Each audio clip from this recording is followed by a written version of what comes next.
What's up, everyone? It's the interview queen Alicia Toot here, and be sure to watch Tru Heel Heat.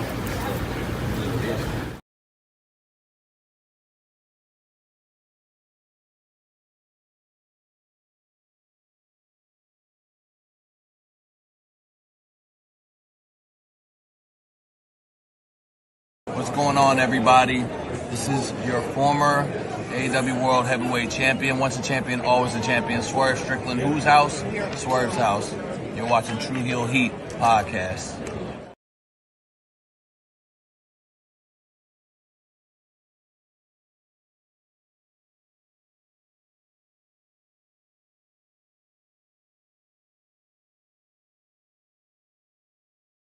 Hey guys, it's Thunder Rosa and welcome to Tru Heel Heat.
It's Saturday, you know what that means. It's time for some Tru Heel Heat, and what a week in pro wrestling it was as AEW headed over to Mexico, Arena Mexico, the cathedral of Lucha Libre, for AEW Grand Slam Mexico, and a lot of news coming out of the AEW world, whether it be Mercedes Moné's Boo is a Beast, or AEW and Jon Moxley being sued for a production assistant.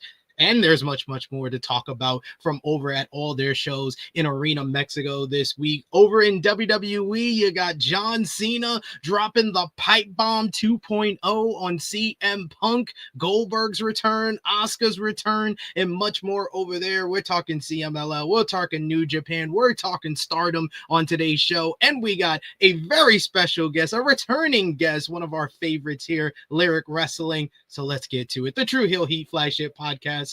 Hit the intro.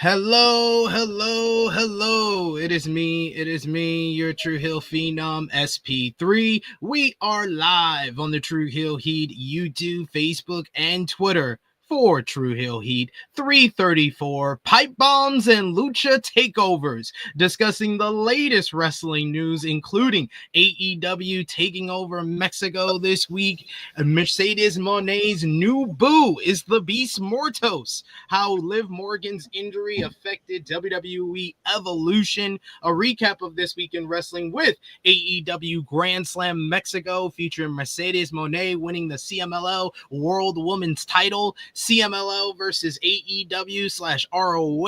You had ROH TV, as well as New Japan Pro Wrestling's Dominion over in WWE SmackDown, featuring John Cena's Pipe Bomb on CM Punk, Raw on Netflix with Goldberg and Asuka's return, NXT Evolve, and TNA Impact, plus much, much more, with some final predictions before next Saturday's WWE Night of Champions. And of course, to do all of that, I am joined by the Tru Draw himself, Josh. How are you feeling?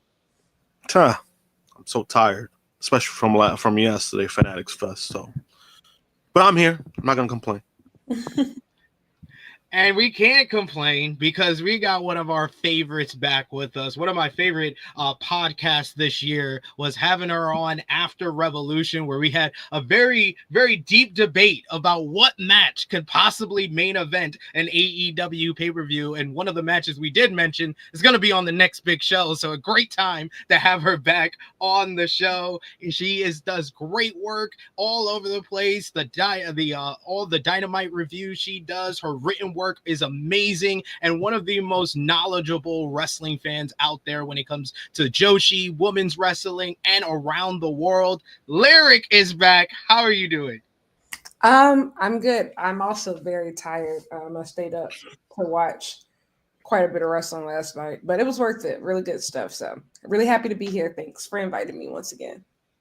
How the hell did you sleep? Because I know you probably stayed up for the Fantastica Mania Mexico, and then Stardom was on at like 3 a.m. I saw your tweet that you woke up for the main event. So how many hours did you actually sleep? Yeah, it's really bad because like I went out last night, which is like the rare Friday night I went out. So like I got home around around 11-ish. So I started Fantastica Mania there because it started at 10:30 and watched that full show. I turned on Stardom, but I'm not going to lie. I slept through like the entire first part of the show. So I'm going to have to go back and like rewatch it. That's like why when people were saying like Bozilla debuted tonight, I said, what the hell? Like I completely missed that. I woke up just in time. Like I feel like I got like zoned in as soon as Sorry and Surrey came on. But yeah, man, it's for the love of the graps, man. Like the thing is I'm getting older. I can't like just do it the way that I used to. Like I used to be able to stay up like almost like 36 hours straight. Just show after show after show after show. But now like there has to be some type of nap built in because like I just can't. Like I literally can't. But it's fun though, fun and concept. Fun, but in execution it's tiring. I understand. Yeah, I understand. I felt like your tweets motivated me where I first got the lower tier for CMLL to watch the CMLL versus AEW ROH. Then I kept seeing your tweets about getting the higher value, and then News said he was going to get the highest tier. So I did that this morning. So I'll watch Fantastica Mania later today, but I haven't watched it yet. So I want to thank you because I've been loving CMLL this week. I've been catching up on some stuff. I feel like it was worth it, and I think I've been thinking about it for a long time. It's just it is steep. I mean, I'm not gonna lie, compared to other stream, $35 a month is steep. But I've been with all the AEW stuff happening, and I think, and also in general for me personally, like I feel like I obviously portray an image of loving and like engaging with all types of wrestling all over the world. And I feel like when it comes to lucha, like it felt like I needed to put like my money where my mouth is, of just like genuinely like keeping up with things. I heard great things about CMLL this year from people that like I really trust and respect. And so international wrestling is really, really great. But what's happening in CMLL is even greater. Like even like with the women's division, I talked about it a little bit on Twitter of they've really bounced back in so many different ways. And so I think that it's really important, like for fans who say like they want more of like, you know, of luchadors, give it a shot. You know, maybe the $35 tier isn't for you, but I will say those shows are pay-per-view quality. I feel like I got my money's worth this week for sure. And it's just a week. It's just been a week. So I can only imagine like a full month of this stuff. Yeah, I got kids, so I'm probably gonna be going back to the lower tier That's fair. after this month. It's a July something. I'll get charged again. I was like, all right, I'm just doing this for Fantastic, and also next week because I heard we're getting Bandito and Mystica, and my daughter is coming in to give me ice cream. Oh, thank you. This is the type of stuff that happens on this show. My kid comes in and feeds me. At least this is edible. Sometimes she doesn't give me stuff that's exactly edible. At least it wasn't mystery ice cream. I'll tell you that much. Yeah, it was nice. But yes, thank you all for joining us live. We appreciate y'all if you're joining us live. Appreciate y'all if you're watching us on demand. Either way, show your appreciation back. The simplest way possible is by dropping a thumbs up on this video. You can share this video with all your wrestling fans, friends, and family on all your favorite social media platforms. If you are new to the Tru Heel Heat YouTube channel, hit that subscribe button, hit the bell to stay notified for all the great content here. And of course, sound off in the comment section if you're watching on demand, and comment in the live chat if you're with us live. We'll try to highlight as many of your comments as possible. But of course, if you're feeling generous, you want to give back to what we do here, you want to make sure your comment is highlighted on screen and show your support to the Tru Heel Heat flagship podcast, you can do so with a super chat donation. Any dollar amount matters. It goes back to the contributors that you see on screen with us here, and it goes a long way to keep the channel moving and growing. So we always appreciate the support. We got Zach in the chat who says good morning, everyone. We got Luis who says good morning, as well as James Jones. We got Eric Isaac, good morning, THH fam. All hail Mone, 6 belts. Goldberg's back, get well live, and no one's safe from Cena's pipe bomb. We also got Chuck Berries in the chat who says good morning, THH fam. Last night, Johnny Boy was like, forget Ron Killings, and my daughter's back to give me more ice cream. Thank you. Be lucky that you guys don't have kids. Listen, yeah, I praise God every day. Yeah. I mean, I got Prince, so I mean, I'm feeding him, so it's like kind of backwards. At least they don't feed the dog doesn't feed you, so yeah. He also says better put. Oh, thank you. Now my missus is giving me the whole ice cream instead of my daughter just going back and forth and feeding it to me. Family support system. Here we go. Chuck Berry says Johnny Boy was like, forget Ron Killings, y'all better put some respect on my damn name. Go ahead, boy, talk your shit or talk your ish. We got Call Me Mr. Bonda who says lyric with a whole bunch of emojis showing some love. And also says, was sad when you and Danny were on hiatus for 2 weeks. Please let everybody know. I know you do great post show for Dynamite. So let everybody know about your post show and when you're coming back off of hiatus. Yeah, we came back off hiatus this week. We just went on hiatus just because Dynamite was 4 hours and I was not going to stream it midnight. Like my Dynamite was 4 hours for 2 weeks in a row. So that's really it.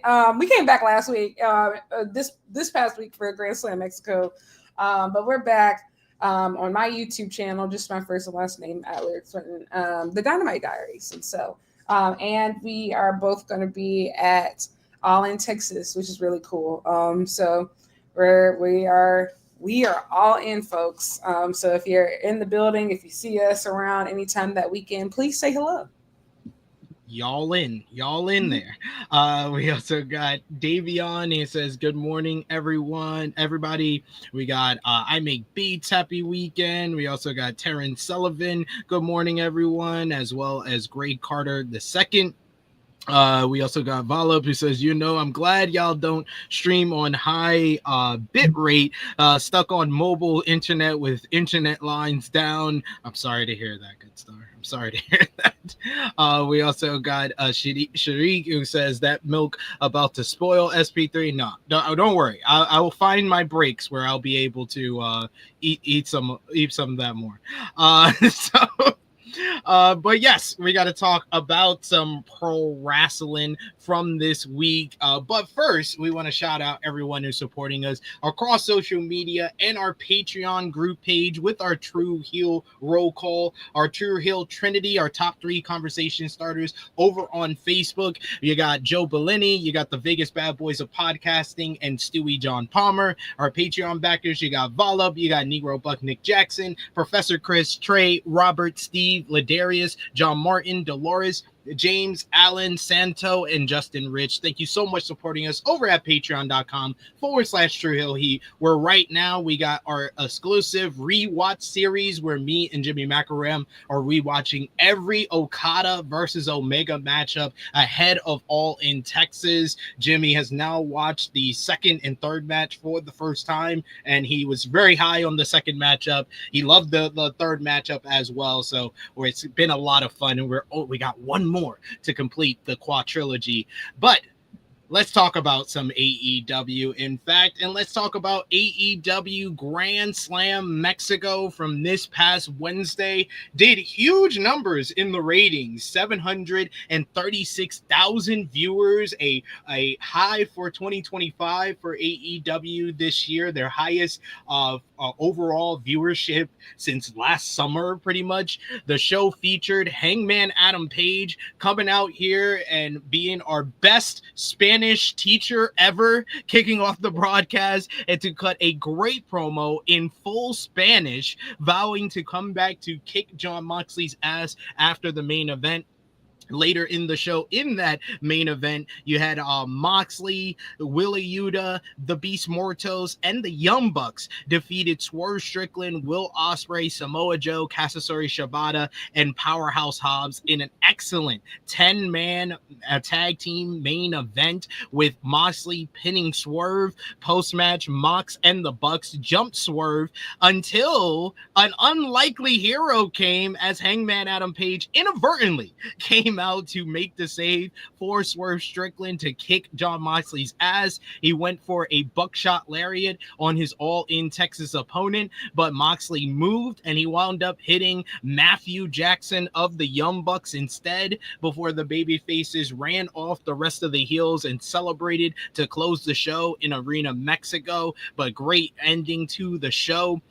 Speaking of great endings, Mercedes Moné has been having a great year, and she made history once again by picking up the win over Zusi's to win the CMLL World Women's title to become 6 belts. Moné, post-match, Timeless Tony Storm had a noir-esque vignette and then came out dressed as Carmen Sandiego to attack Mercedes, proclaiming "Let the games begin" as they are heading to All In Texas. Atlantis Jr., Templario, Bandito, Brody King, Daniel Garcia, and Adam Cole beat Dax Harwood, Volador Jr., Hechicero, and the Don Callis family in a fun 14-man tag opener that featured the loudest boos ever for the Atlantis family. That was great. We also had Kazuchika Okada beat Mark Briscoe in a decent matchup. Post-match, Okada and Don Callis attacked Briscoe, sending a message to Kenny Omega. Hologram defeated Leo Rush, Ricochet, and Mascarita Dorada in an awesome 4 million pesos high-flying 4-way. And Mystico had one of the most incredible entrances that you will ever see in recent memory, just having the crowd sing his song like they were showing so much passion here. It was such a great moment on this show. Before he went one-on-one with MJF. He picked up the win, but only via disqualification after MJF decided to low blow Mystico right in front of the referee. Post-match, MJF and the Hurt Syndicate jumped Mystico before Max unmasked the legendary luchador to massive heat from the fans, and this led to Jet Speed making the save from Mystico before the Hurt Syndicate bailed. But what a great night. One of the better Dynamite episodes of the year. Lyric, what was your overall thoughts on Grand Slam Mexico, and what was kind of the big highlights for you? I think it was historic. It's one of those things to where I really feel like AEW stood out as an alternative. Like you're never going to see something like that on television. And I think even like after Worlds Collide, it's completely different from like being on a YouTube show versus like the flagship show on national television. And all I could think about is I can only imagine how many kids connected with that episode, seeing themselves reflected on television, so many emotional moments. We're going to be talking about this one for a long time, from the opening of Hangman's, doing like the promo completely in Spanish, all the way, to the end. It was just a lot of really, really powerful moments. Mystico, like that entrance was powerful. We're going to be talking about that forever. I think MJF did some of his best work here. Everybody really rose to the occasion. I mean, Mercedes, the visual of like her draped in belts, it felt big time. It just felt big time in a completely different way than what we've been conditioned to believe that what big time wrestling is supposed to be, which was really cool. But everybody was really functioning, as their best selves. I've been watching the shows all week. And so like the show the night before was already crazy, with a fantastic main event, Bandito versus Mascara Dorada. And so this was even even more elevated. Friday was even more elevated than that. And so I'm really excited to see where the AEW CMLL partnership goes.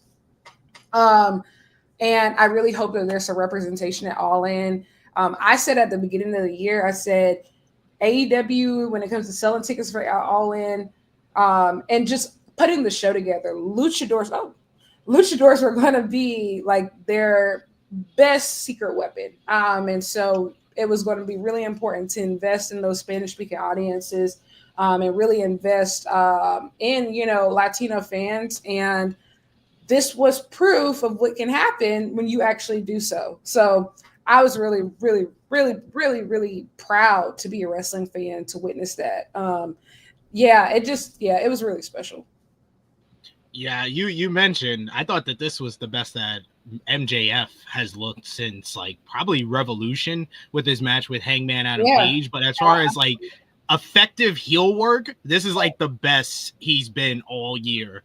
And it translated to the Fightful Select reported after the show. A fan got so upset with MJF that he tried to attack him at the hotel. And of course, Max loved that. So I felt like MJF was in his essence. And that one match, I loved the Mystical matchup. I haven't heard enough people praising how well that match. It was a Lucha Libre version of The Rock versus Hulk Hogan, where they didn't do all that much, but they got the maximum amount of reaction from the fans as far as them cheering Mystico and MJF getting as much heat as possible. And then I thought the finish was the right kind of DQ finish. I know a lot of people will say it was a lame finish, but it sets up where you can do two big matches. You could do All In Texas, MJF versus Mystico, whether it be like 2 out of 3 falls or no DQ or something like that. And then the anniversary show in Arena Mexico, do mask versus hair plugs.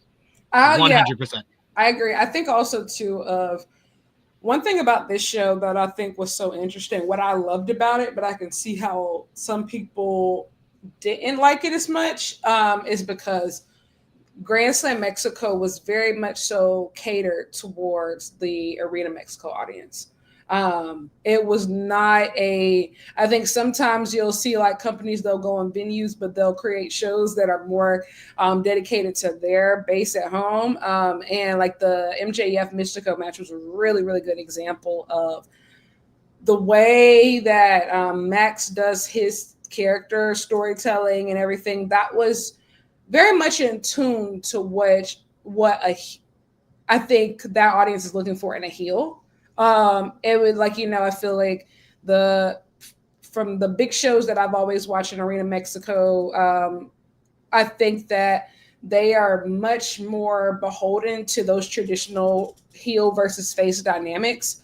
And so they really, really played that up here. And I think like that's why it worked perfectly. Now, if you're not as familiar with watching like, lucha shows, like it makes sense if like, it's just like, oh, they didn't do enough. But like for where they were, I felt like that was just about perfect.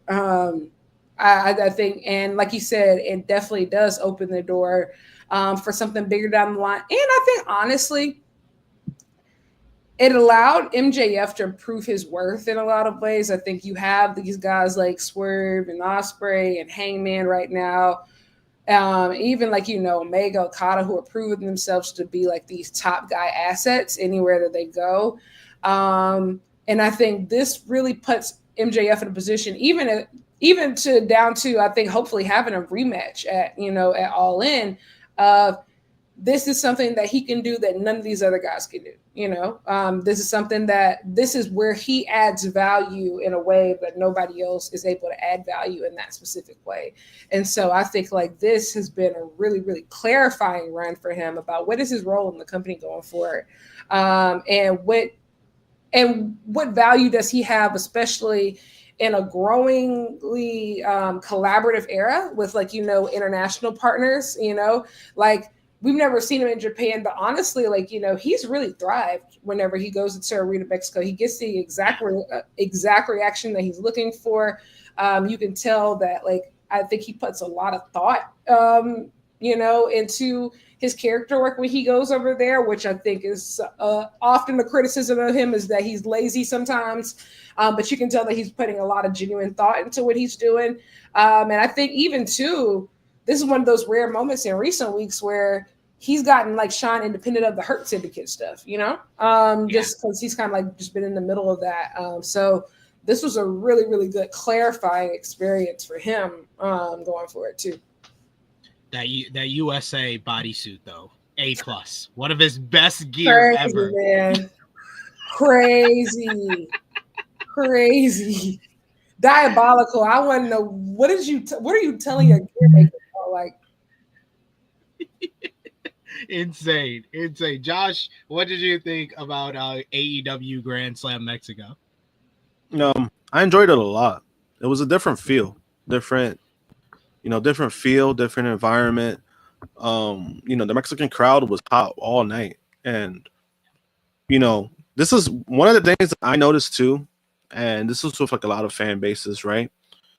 Where it kind of with the Mexican crowd, right? They were hot all night, but what I liked about it was that they kind of never made it about themselves. So every time they got hot, they made it about the show, right? Because I think like as Americans, we tend to take shit for granted, meaning we tend to grandstand shows, we tend to hijack shows, right? And then you see like the UK crowd, which the UK crowd, I don't think they hijack shows, but then there's sometimes where you hear a show, like you mostly hear about, that the crowd was great, but then you kind of don't hear much about the show itself. You only hear about the crowd. Japanese fans, right? They watch New Japan or watch other shows. They sit there, and they're not so much they're quiet, they observe the shows. So a lot of people get that confused with, this person came out, they got no pop, or whatever the case may be. I was like, no, they're just observant. Like their fan base is a lot different than what we're used to here. And when I was watching the Mexican fans, like it was a lot different, where it was like they were hot, but they were hot for like the show. So they made everything about the show. They never made it about themselves. But then also the show was great. So I think that helped a lot too itself. But like that was one of the things that stood out to me, like the environment. The environment felt so different. As for the show itself, like I said, I really enjoyed it. I thought they did a very well balance of showcasing a CMLL. Like if people weren't familiar with them, I think people should tune in to them because I do think they do great shows. Like I started tuning in maybe like 3 years ago, and like their shows are a lot better than like I've always been trashing like AAA, but their shows are a lot better. So when people wanna talk about like the partnership, WWE did more for AAA, it's like, who gives a shit? AEW is with the better company to do a partnership with. right? And In my that's the opinion. thing. That's the thing. AEW and CMLL are a partnership. WWE bought AAA. Yeah. They bought them. Yeah. There's a They difference. bought, I think yeah. also, yeah, I was gonna say also too, I think what was really, really important was they proved that AEW actually does have a foothold in Mexico too, of just, you know, CMLL is always known for bringing in like a casual audience, you know, like I know people who aren't wrestling fans at all, but they've been to Mexico City before, and it's just a tourist thing that you do to go to, like, you know, CMLL shows, right? And so, but you can tell that crowd was genuinely keeping up with this product. They know the characters, they're invested in all those people. And I think that was powerful. And I think I personally didn't even expect that. Like, of just like when Hangman came out, I did not expect it like to blow the roof off the place. You know, like I knew like they were going to be hyped for people like Osprey and stuff like that. But I was like, oh wow, like they're following this product. Like, you know, they are following this regularly. The person who surprised me the most was Joe. Samoa Joe, that reaction he got like he's a legend. And I love the fact that it made commentary do their job, like Tony Schiavone explaining. Joe's had a career for 2 decades. He's never been in Arena Mexico. That's why these people want to see him wrestle. I love that because it was finally a chance for commentary where I'm usually critical of commentary, but I thought they did a good job of explaining the crowd reactions to certain people.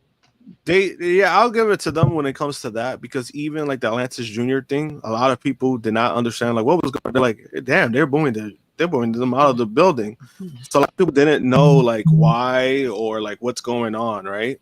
Because you know, it's something that's going on there, right? So if you know, right? So they did a good job of not ignoring that. You know, it wasn't like a bullshit thing that they were like acknowledging, like, damn, like these fans really don't like Lance Jr.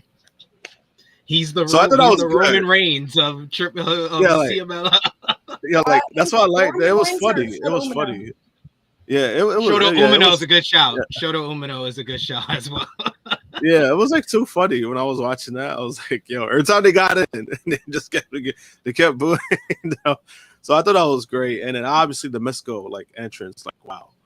And I think with the Mexico entrance, I think a lot of people like kind of, I don't want to say that they looked over it, but like it did have a deep meaning. Like what, you know, like as far as when he came out in the Sin Cara mask. Mm-hmm. He came out in the Sin Cara mask and then he took it off and he had like the Mexican flag design, right? And I think that for me, like that's symbolic because, you know, for so long, you know, Mystico before he went to WWE was considered like the best luchador in the world. So when he signed with WWE, it was made a big deal. But then once he got to WWE, you know, I don't want to say he became a joke or whatever the case may be. It was just a different clashes of styles that, you know, maybe if he did an NXT, he would have been better because he would have learned the WWE. Remember when he comes in, there's no NXT. NXT is a game show at that point. Yeah, it's a game show. So at the time, like, you know, he didn't have that benefit. It was straight to the main roster. And you know, unfortunately, you know, he had these moments where he botched a lot or whatever the case may be. Most of the time, the botches were because he was moving too fast. You know, so it wasn't like a detriment to like his skills. It was just he worked a faster style and other guys really couldn't keep up. So it just looked bad when it came to that. And I think for a long time, he really couldn't get that niche off of him of being Sin Cara. And then the fact that the last few years, he's been able to like kind of like rewrite like his own thing, his own like legendary career. Like, I think that's pretty amazing. And I think a lot of people really don't recognize that in a way. And the fact that that entrance alone, I think, kind of solidified that. Where he came out, you saw how the fans reacted. But then the song too, I thought the song was great for that moment. Like it made me look up the song, and I did not realize that it's legit for Mystico. Like Mystico's in the music video. It's amazing. It's amazing to watch. We do have our fourth person on our panel in the background here. I want to bring her on, of course, the princess of all the Tru Heels, Miss Krssi Luv. How you doing, Krssi? You're muted. See, the internet don't want me to be great today, I promise you. Good morning, everybody. How y'all doing? Good afternoon, good evening, good night. I reset this thing like 6 times. Restarted my computer. No one wants me to be great today, I promise you. Mind, I've been using this computer all week. No issues. Today, ready, on time. SP probably don't believe me, but that's all right. Anyway, hi, what's up, peeps? What's happening? I hope everyone's doing well. I'm here. It's hot. How y'all feeling? We're good. I love that. That was a great intro. Krssi, wait, I know you've been in the background listening to the conversation. So, what was your thoughts on AEW Grand Slam Mexico on Wednesday? I saw the highlights. I still have to finish it on my HBO Max. But people need to do more shows overseas in Mexico. They don't appreciate those people at all, I promise you. So very underrated. Like you said, the pop, I saw the clip from Samoa Joe. He deserved that. I hope that warmed his soul. Because anyone just saying, Joe, Joe, Joe, it's amazing. He deserves all that pop. And he probably wouldn't have got that with WWE at all. No. They would have probably had him sitting in the back like Zoe Stark. But anywho, oh my God. Nevertheless, she never misses a chance. She never misses a chance. I'm gonna keep my foot on her neck. It is what it is. No point in saying. Well, at least it's not on her knee, I guess, right? It's not on her knee, I guess, right? Like, I mean, well, you got one working knee.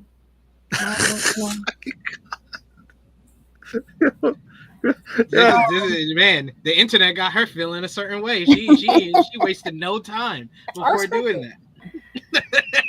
What you was gonna say? Listen. No. I respect it. Thank you. See, someone respects the truth. Like, I don't understand, like, why nobody don't like the truth being said. And everyone knows they want to say it. Real hate. Well, I mean, deep down, I mean, I do respect it. It's just funny. Okay. That's all it is. It's just funny. It's not hate, it's facts and their truth. It's different. It's very much a difference between hate. I mean, two things could be true at the same time, though. Yeah. I mean, little bit of both. I feel like red shoes when there's dual chants, like it's like a little balance act. It's like I don't know. But okay, yeah, but anyway, but overall, from what I saw, I have to finish it on my list. I was very busy this week, but yes, very solid show. Good for AEW. They should probably do some more shows like that over there and get the pop that they deserve. And the wrestlers, I'm sure, were felt very warm in the heart for those reactions. Yeah, a lot of first timers at Arena Mexico too. There's a bunch, and I think that also made it fun for them as well because they're excited. And again, like like the show was a lot. Again, it was just a different feeling, and I think that's what I liked about it. That it just felt different. Like it really, it was an AEW show, but it just kind of, for me, didn't feel like that in a way at times. And I sometimes I like that feeling. Like if you're going to a new place, a new market, somewhere you're at the first time, I think that's a nice feeling, And as far as people that were like, complaining about certain things, it's just like, right? If you don't know what you're complaining about, then you probably really don't understand what you're watching. That's how I took it when it comes to like CMLL. If you're not familiar with them, just because you think it's bad, it doesn't make it bad because you don't understand it. Yeah. I think and maybe it wasn't inherently this way, but I do think that the show was a very strong political statement too. I think especially today's times and climate of just, it went a long way in humanizing. I think humanizing and celebrating Mexican culture. You had like the Brody King Abolish ICE shirt, like, Hangman's promo. It really went a long way. And I think in celebrating and establishing what they do is equal. I think a lot of times, like, you can go to a building anywhere in the world, but that doesn't mean that you see that building or that fan base or that culture as important or equal. They really drove home that Arena Mexico is the cathedral of professional wrestling, like, a sacred space, similarly to how Korakuen Hall and Tokyo Dome are portrayed. And I think that that's really important for places like AEW of just, yes, you're going to have some wrestlers who being at WrestleMania, that's going to be the pinnacle of everything that they want, right? Like that's going to be like the mountaintop for them. But you also are going to have some wrestlers who this is the dream, it is the dream to wrestle in Arena Mexico and the Tokyo Dome and Wembley Stadium and, and hopefully MSG Run Day. That's the dream, and seeing like that dream happen for so many people. Like, Ospreay became like the youngest to do all four that night. Mercedes, first woman to do it. Like, you saw what it meant to all of these people. And like, I think, especially for somebody like Mercedes, who I've watched her main event WrestleMania. I've seen her win the CMLL women's world title, and she treats it exactly the same, gives it the same amount of effort and reverence. And I think that that's really powerful in like today's wrestling climate, political climate, to humanize these international experiences. And just because things are different doesn't make them bad. And I think that sometimes it means that you need to look internally of like, if maybe I need to do the work to educate myself rather than just assume that every little thing is supposed to be catered to my taste. Like 95% of wrestling is catered towards Americans and Westerners anyway. Like y'all can survive one night.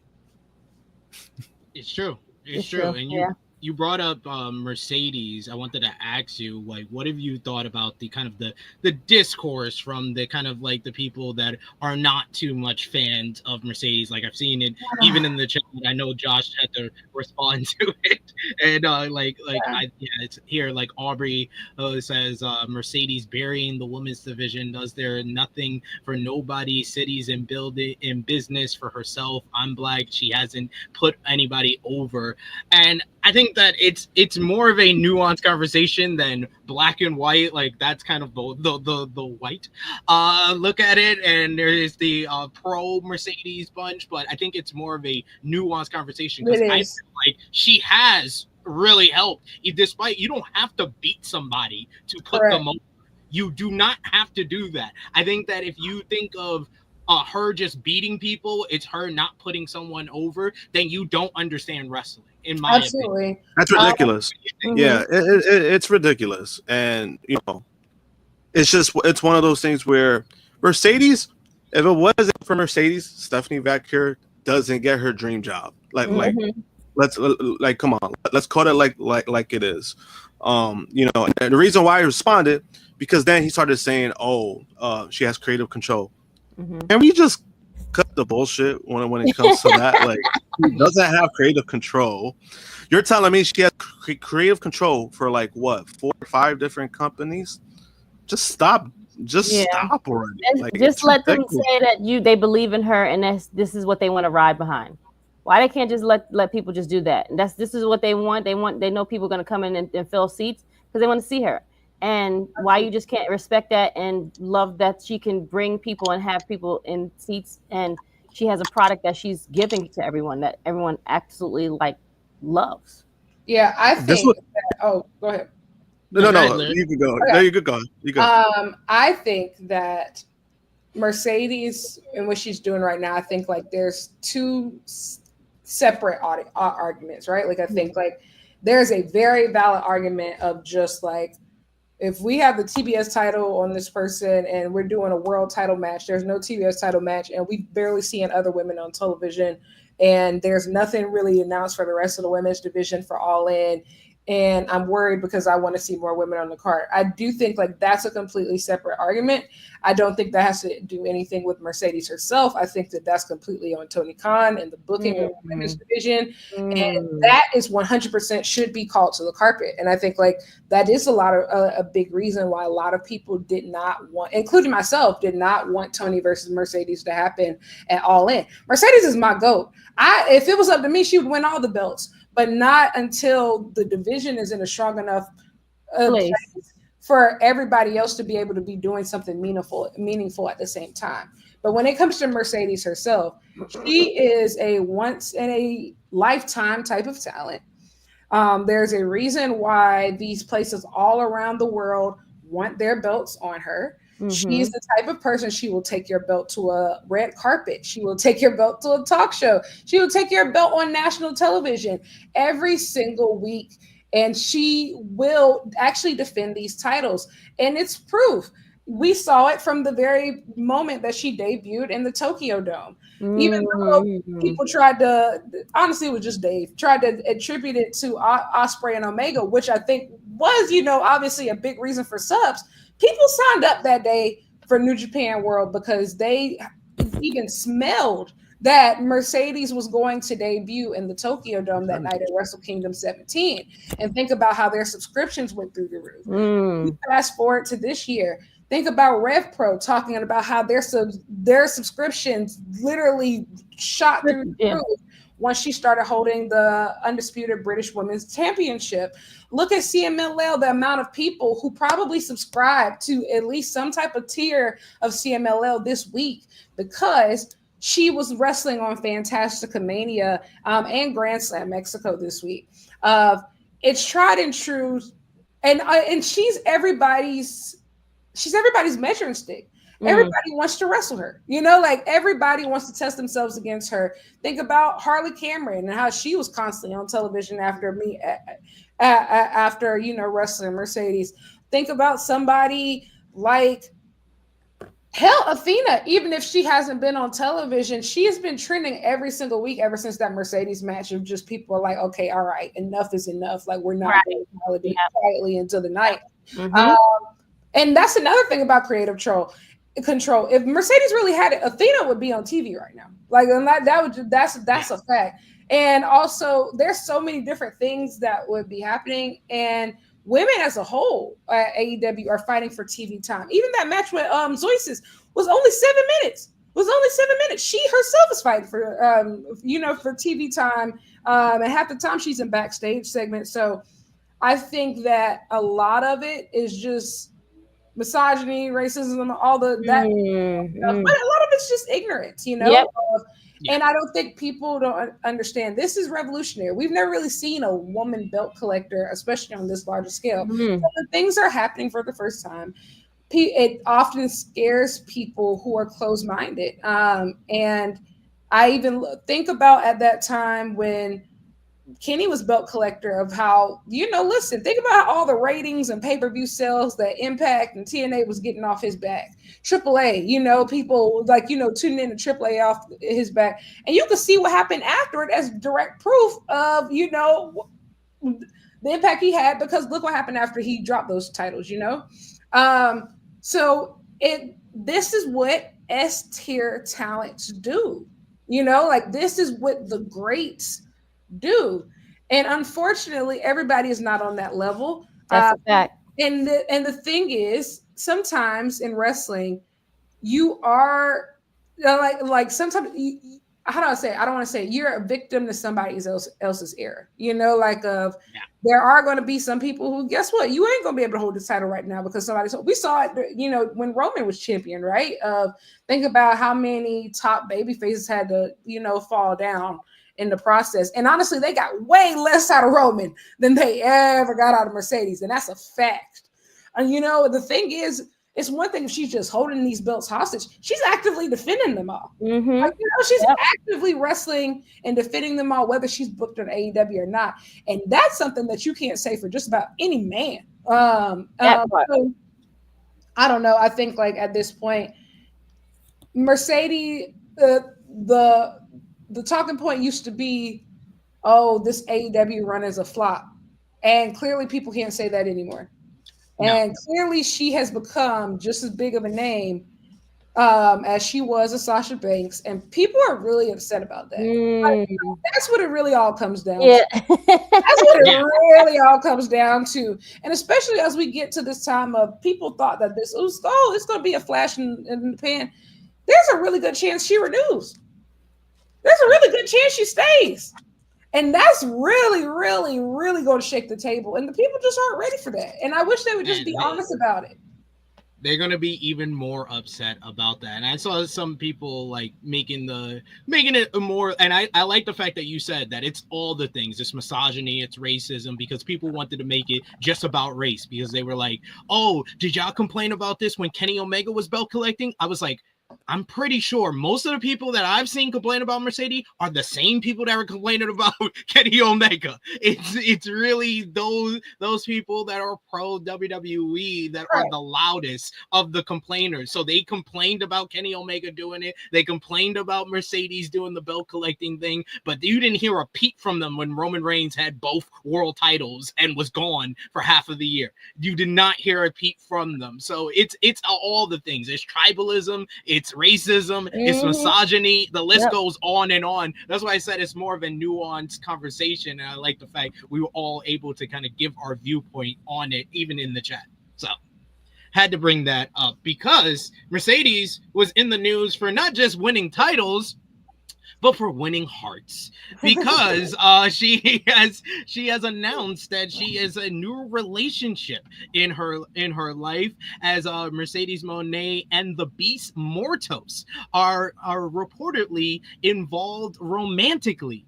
And TMZ has confirmed that the AEW TBS champion is in a relationship with Mortos after speculation of such began flying from an Instagram story post by Mortos of the two in Mexico together. Like TMZ. Oh, sorry. Heard that. Wow. God damn. I'm not mad at her.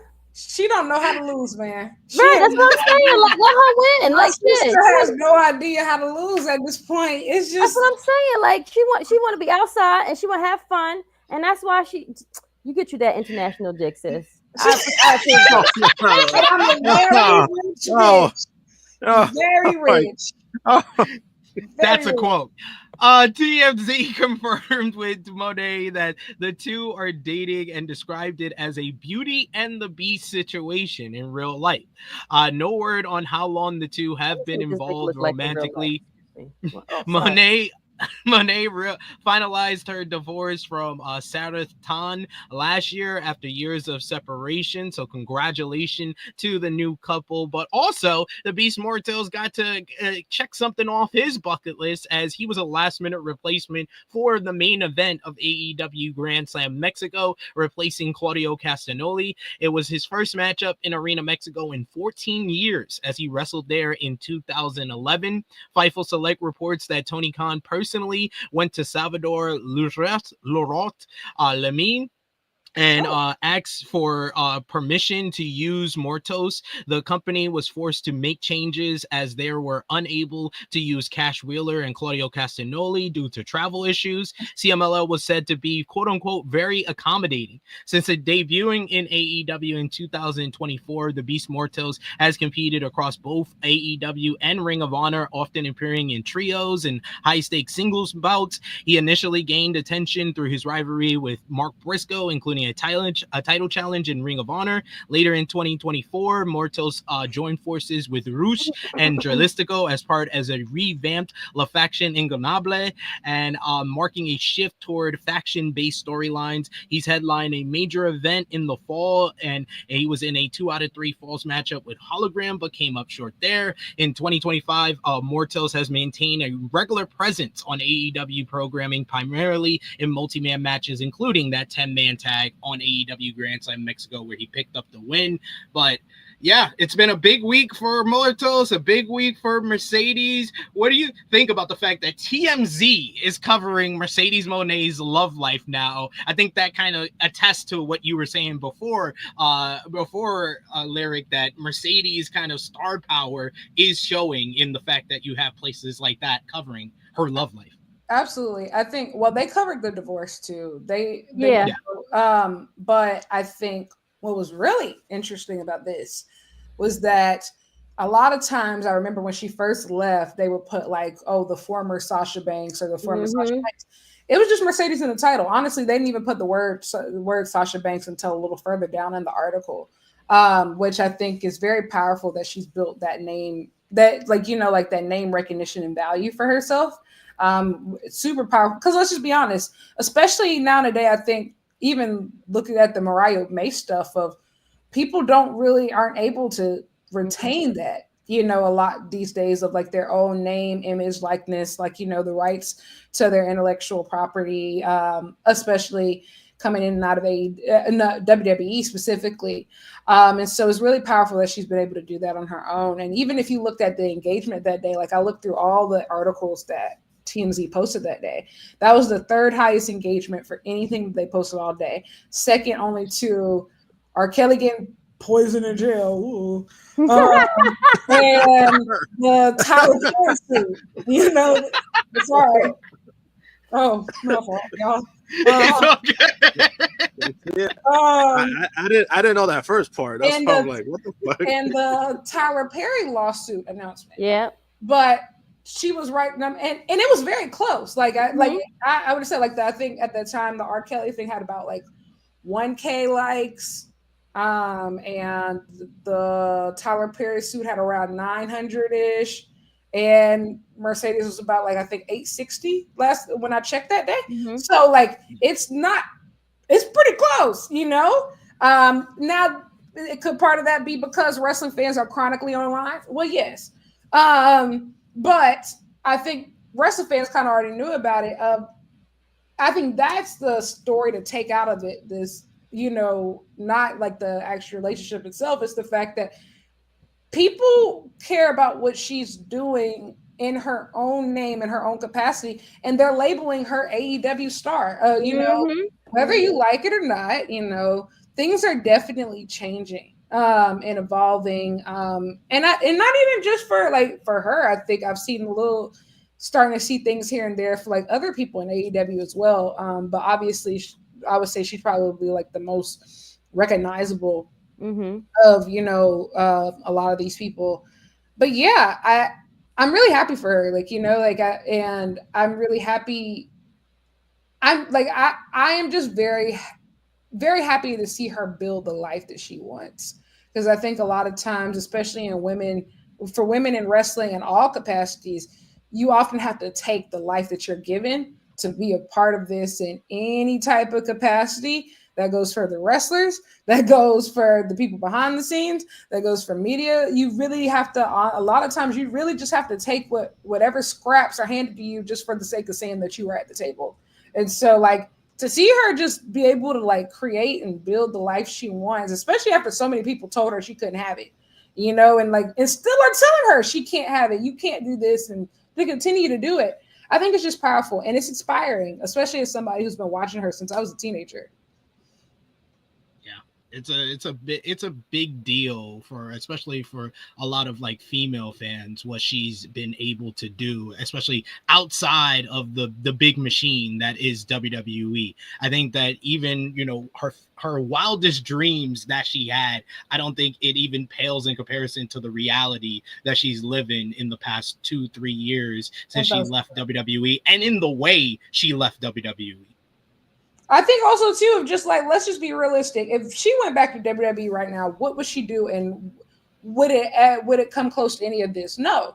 WWE is clearly in that phasing out the 4 horsewomen era. It's very clear they're phasing out, and although she's younger than the rest of them, she's going to be looped in with them, and they're gonna have to make her pay at least a little bit for leaving. How they do a couple humiliation rituals, what is there to go back to aside from maybe a Hall of Fame induction ceremony? What is there genuinely as far as career milestones worth doing that's must have? You can't say that the matches are going to be better. You can't say that the experiences are going to be more unique. You can't say that the opponent quality is going to be there. She's wrestling better opponents than she's ever wrestled.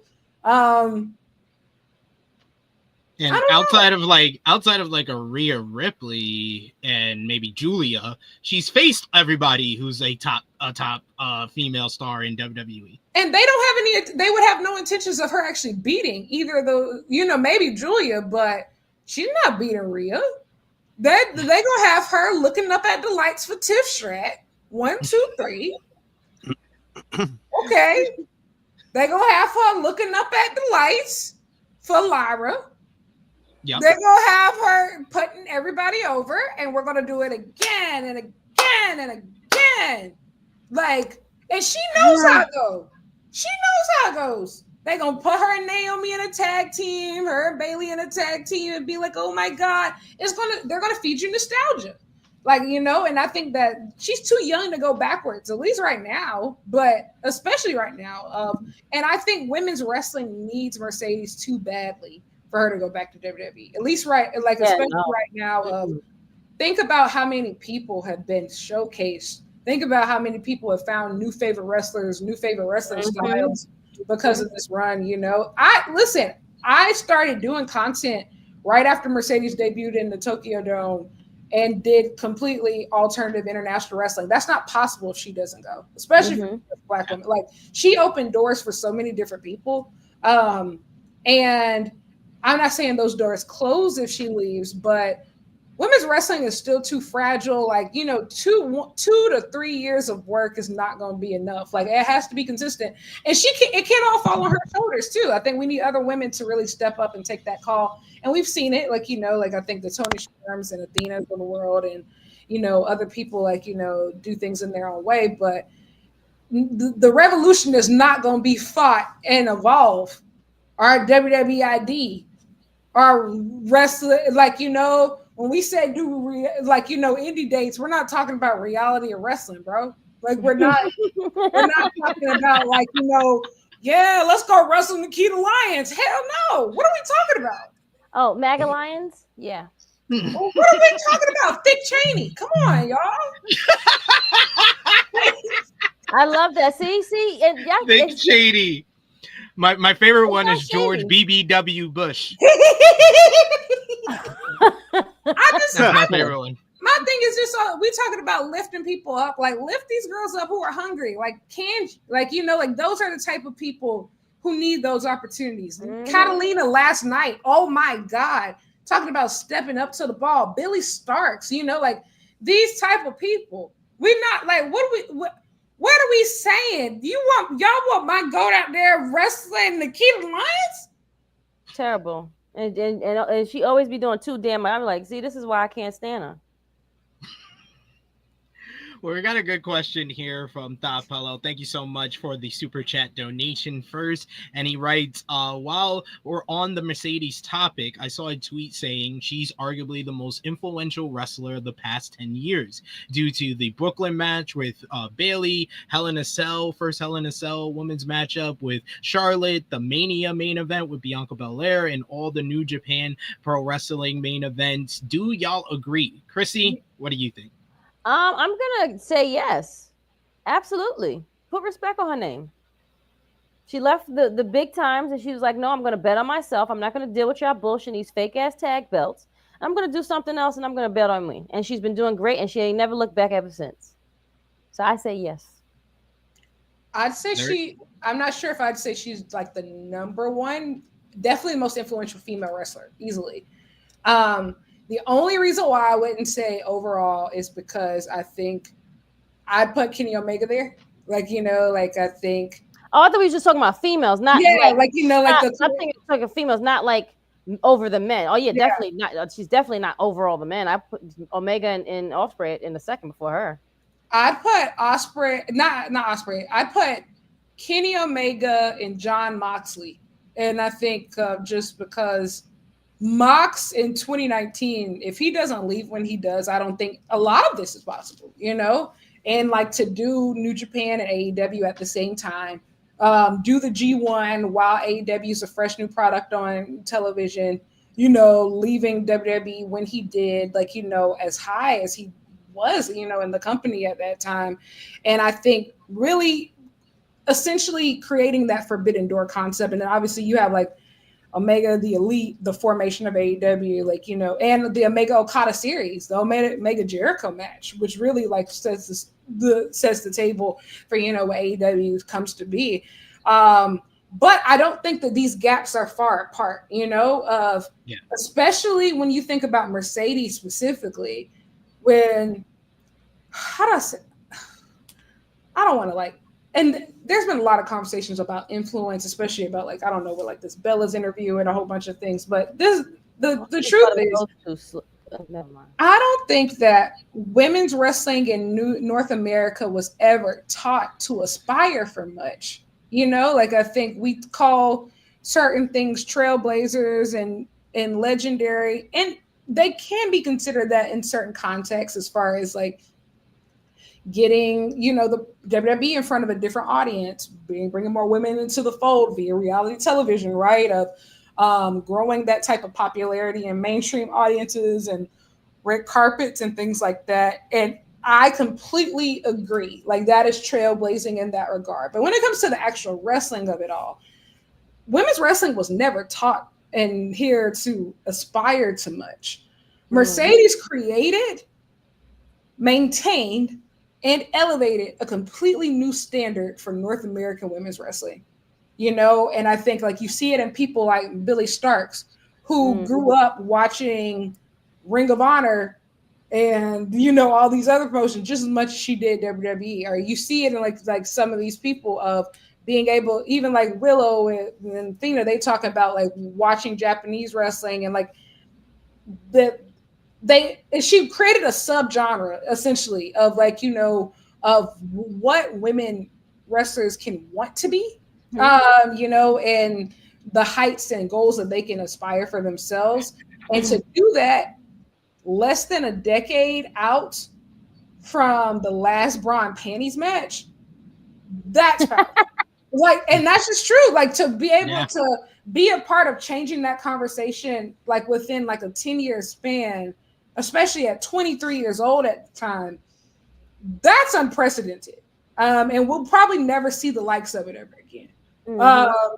And just think about how entrenched that thinking, that ideology, women, bathroom break women, you know, like Playboy covers being unveiled in the ring and like, you know, live sex celebrations and being a part of, you know, changing that at such a young age. And then in her, you know, second wave in like her early 30s, taking it completely global. So I don't think these gaps are particularly large. Like, you know, like I think like I put all these people pretty back to back of each other as far as influence, but she's definitely the most influential female wrestler. Probably, I think of this century. I would say of the 21st century, actually. There's a great argument for that. For sure. I don't see who else. Who else is that person? Who else? I think the only people that are even like close. I don't even think it's close is the other four horsewomen, and she's a big part of their legacy. So I think it's definitely Mercedes. I'm gonna be honest, I don't think they come close. I just genuinely don't. You don't see. There's not. You don't hear these girls pointing to any, maybe except for maybe Lyra or the people who are like Irish. You know, like as much as Becky accomplished. When you come to like her match catalog, like how many people like did it like inspired? Are people really pointing to that, saying like, "Oh yeah, that made me want to be a wrestler. Or that made me want to do this. That made me want to do that." We don't hear that. Like unless I'm just completely out the loop. All I hear is Becky's had a bunch of great matches, but I don't think there's any match that's more influential to WWE's women's division more than the Brooklyn match with Bayley. So, I think being one of the most influential WWE superstars and being one of the most influential wrestlers are two completely different things. And I think that Becky Lynch is one of the greatest WWE superstars of all time. Right? But when it comes to being one of the greatest wrestlers of all time, none of these people enter the conversation except for Mercedes. Good point there. Josh, you're the final one. What do you think? Do you think Mercedes is the most influential wrestler of the past 10 years? I think one of. I necessarily won't put number one, but I think there's a strong argument.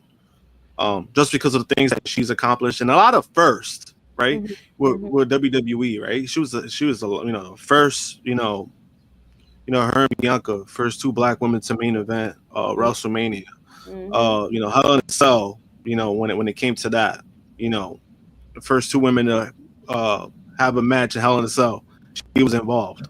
You talk about the takeover match, right? The Brooklyn takeover match, right? That's another thing. So there's a lot that you could, like you could Say. have an argument about. Yeah, that you could say. So, a lot of people downplay it just because they don't like Mercedes for a lot of stupid reasons. But again, like there's strong arguments when it comes to that. I just don't put her number one just because, like, Kenny Omega, that was mentioned. He's definitely up there, and I think even to an extent, Cody Rhodes is up there. Because of what he was able to accomplish outside of WWE, and those 6 years that he was gone, basically got him back to WWE, to him being the face, one of the faces of the company. So I mean, that's big time. That's huge, no matter what, because he bet on himself, helped build the company, and then went back to the company that left him from the first time, and he has not looked back ever since. Like, he's never been the same guy when he left. So that's why those arguments are probably a little bit stronger. But I would say maybe female, I think she's number one. I think she's up there just because of a lot of firsts. You don't get that a lot, like first this or that. To me, that means something. No matter what, no matter if you dislike her or not, right? No matter what her booking was, that means something, and that means it tells me how important that she was, because they knew her. At the time, I think they knew her value. At the same time, I think it's more about commitment. They really didn't want to fully commit to like her compared to a lot of people in the company, and that's why she left. And now she's betting on herself. This is what people wanted for Mercedes, and I think that's what I was going to say before, where people were complaining of, her AEW run is a flop, but then it's like now she's winning all these belts, and it's like, what, you can't really complain much. She's the highest paid woman in the business. That's another accolade you could add to that argument. The highest paid woman in the business. They had my goat losing to Lacey Evans. They had my goat losing to Lacey Evans. Who doesn't even wrestle anymore? It's not Who doesn't enough. even wrestle anymore? Most of these girls that they had her losing to don't. Yeah, who don't even wrestle anymore, right? They had us. We were in hell. You think people were crying because she lost to Bianca Belair? No. Nope. And people forgot about that part. Thank you for saying that and reminding them about that foolishness, because we all hated it. They had my sister losing to Lacey Evans. You think 6 belts isn't enough? It's not. Me and Jimmy said on AE Ramble this week that this belt collecting run is like the modern day wrestling equivalent of reparations. Yes, correct. And I need all that. All of it right now. And I feel like we're not finished yet. I feel like we deserve more. The thing is too, like, because the thing is too, like, overall, I don't mind belt collecting gimmicks. Like, I don't mind it. I like it when it's done well and it means something, right? And I think in this case, it means something because she is doing a lot for the companies. She's showing up and she's wrestling. That's what you want from a champion. So she's doing a lot, and again, she is bringing in fans. There's a lot of fans who followed her, like, when she was Sasha Banks, and they followed her along the road. Like, there's been a lot of them that I've seen, and they still follow her career. So I've never minded. I don't mind the belt collecting run because, again, as long as you're helping those companies, if you're legit doing something that's significant for them, then that should matter. And I think she's been doing that. She's been showing to New Japan wrestling. She's been showing to CMLL wrestling. AEW, she wrestles. So it means something. I'm going through her match catalog right now. They had, do you know that those terrorists had Carmella and Vega defeating Sasha Banks and Toni Storm? Seriously, that's what it said. That's what the paperwork said. And it happened again and again. Sasha Banks and Toni Storm lost to Zelina Vega and Carmella. We were cooked. Lacey Evans and Tamina defeats Bayley and Sasha Banks. Tamina defeats Sasha Banks. Nikki Cross defeats Sasha Banks. Was this the last run, like that last year?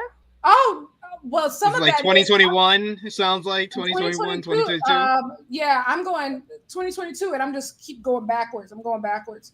Got it. I'm keep going backwards. Yeah, who else? Lacey Evans and Naomi defeat Bailey and Sasha Banks. Dana Brooke and Lacey Evans defeats Bailey and Sasha Banks.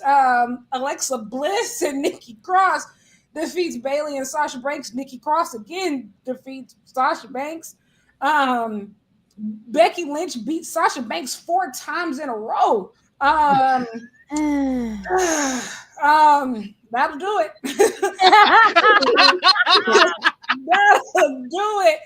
That'll do it. That'd be last straw, right?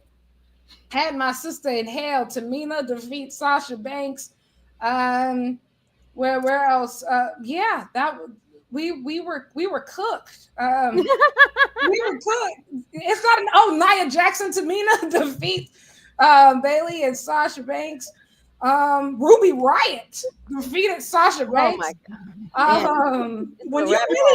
When you listen to this, does it feel like your brain is going crazy? Alicia Fox and Dana Brooke defeats Bailey and Sasha Banks. Alexa Bliss defeated Sasha Banks 4 nights in a row. I've mentally erased this from my memory. You're bringing it all back. Nia Jax beat Sasha Banks 5 nights in a row. I will never erase it from my memory. I will always have the receipts ready, because when they tell us it's too much, I'm going to say it's not enough. It's not enough. Just read off the list. It's not enough. It's never enough. It's never enough. We had her hell. She had to pull up that entire division. Oh, such and such needs a 3 3/4 tonight. Such and such needs a 4.5 on this pay-per-view. I got you, big bro. Yeah, look up at the lights. Yeah, it comes with a twisted bliss. Yeah, It comes with a twisted bliss. Indeed. They had Tony Storm covered in ice cream and shit. Yeah. Made her quit. She was about to quit the whole business. She was ready to quit the business. She lost her smile. She lost her love for the game. We would have never got Timeless Tony Storm if it was up to WWE. I have such a soft spot for Tony. I have such a soft. I was in the building the night that she debuted in AEW, and so I've just been following her career, so many big major moments of her career. Of just if it's ever too that's the thing of I really that's the only reason why I didn't want the matches, because of how the rest of the division booked. But bro, they earned this. These two, they bled, earned, screamed, scratched, clawed. They got it out the mud. These two, they earned it the hard way. The hard way. They earned it. Well, I got one more topic involving Mercedes I want to hear from Lyric about before we let her go. I know she's got some stuff to do today, but in an interview with Sports Illustrated, the takedown on SI, Rick Eugenio, Athena said that she isn't sure about her chances of appearing at AEW All In Texas and would be bummed if she didn't. She also spoke about her matchup with Mercedes Mone at Spring Breakthrough. On that matchup, she said, "It took me a few days to kind of process everything. I know that sounds weird. I think because I'm always on the hustle and the bustle with everything, it's very hard for me sometimes to just sit back and enjoy what I put on a platter." On wanting to work with Mone again, she said, "It left me wanting so much more. It left me wanting to do a full storyline with Mercedes Mone. I feel like I hold myself on such a high pedestal because I feel like I always have people depending on me. Down from my indie company down to my ROH locker room, we put our hearts on a platter, and I felt like in that moment I was proud of myself."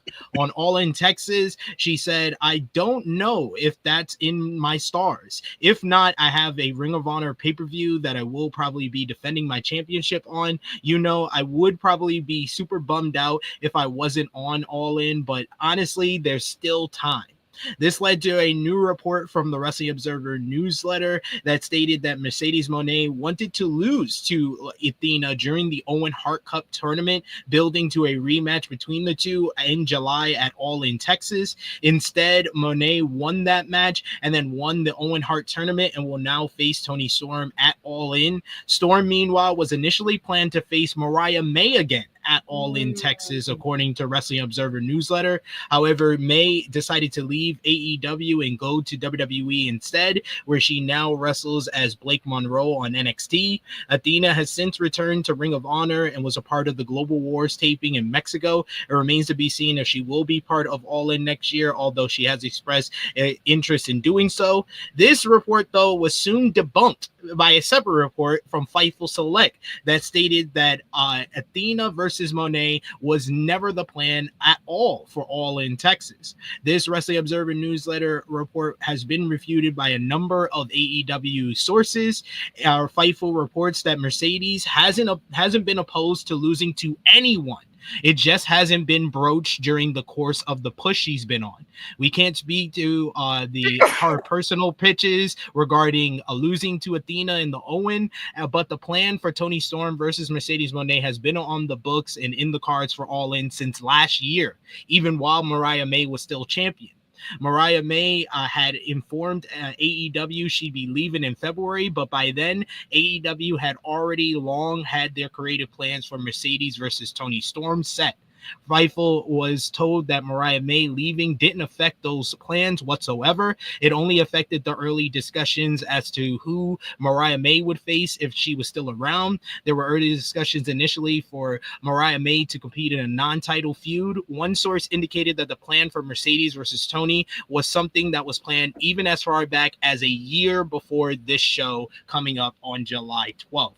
So, I wanted to ask you, Larry, what did you think about Athena's comments, this report involving the Mercedes-Athena rivalry, as well as Mercedes and Toni, and then the social media kind of burst of people tagging Tony Khan and saying, we need Athena on All In, and how necessary that is?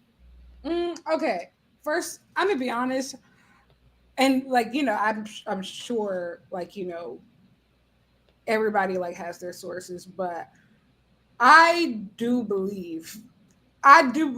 rarely believe Dave, but I do think that the Observer report was correct. And I think that AEW's just gotten better from a PR standpoint. Like, you know, like, let's not pretend like all this was hinged on Mariah, but let's just be clear. The way that they drug it out as long as they did, I 1000% believe that they were going to like drag it all the way back to All In of just, we were already 18 months in, you know, we were already 18 months in. And so my thing is, and if that was already the plan a year ago, they would have started planting seeds a year ago. The way that they planted seeds for Athena versus Mercedes a year ago, the way that they planted seeds for Omega Okada a year ago, they had Kenny come in a non-cleared just to plant seeds for that match because they knew that they wanted to run it, you know, at least a year from now. And so, like, I hear you, but I think let's just be real. And if we remember anything about how Toni versus Mariah was booked, they were not going to let that go unless they absolutely had to, whether I liked it or not. Derogatory. I said all that being said, though. I think the way that Athena has been handled has to be one of the biggest blemishes on AEW's remarkable 2025. And the thing is, portraying her as anything less than an equal to somebody like Mercedes or Toni is honestly insulting because, to be honest, as far as a pure wrestler, Athena's been the most consistent of the three for the last couple of years, you know, like, Mercedes back in her groove, like, of course, like, she's the GOAT. But as far as these last couple of years since Ring of Honor, like, you know, since she started his Ring of Honor run, Athena has been the best pound for pound North American women's wrestler in the world. And anybody who's watched her can probably tell you that.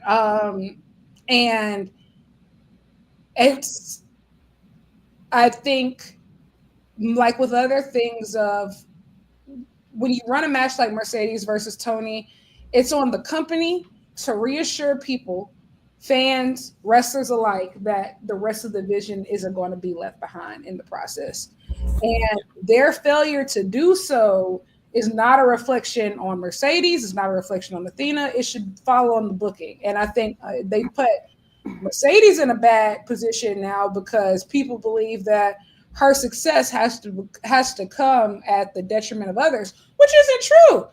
It's just they're being booked like shit, and that's just a fact, you know. And it's just really unfortunate. But I do believe that she better be on that All In card, or else the agendas that I'm about to let off, eyes haven't seen and ears haven't heard. I mean, I'm going to unleash an agenda so nasty and so rude. You think I'm talking about WWE? Truly.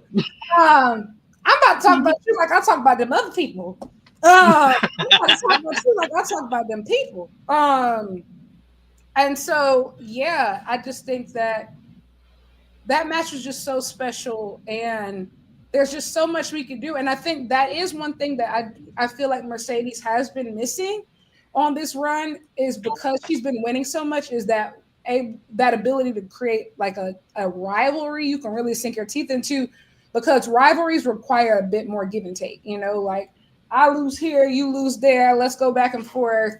And yeah, it's only but so far you could go if everybody's losing, you know, like, and I felt like what she was doing, Athena, was so special because it was being built right. Like, you know, you had the teases from Billy, and then they intertwined with the Momo feud.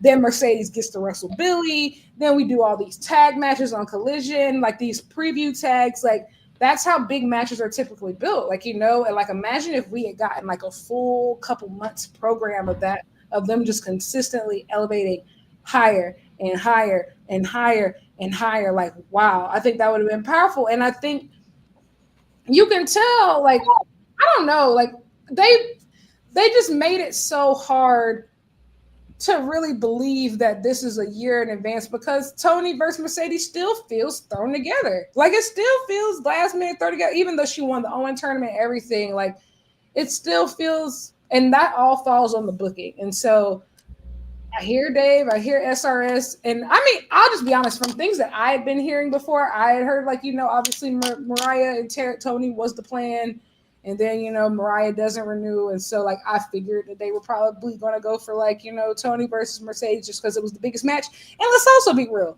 them ticket sales, they were not looking good. Like, the ticket sales were not looking good coming out of Dynasty, and once people figured out that Swerve was not going to win the belt.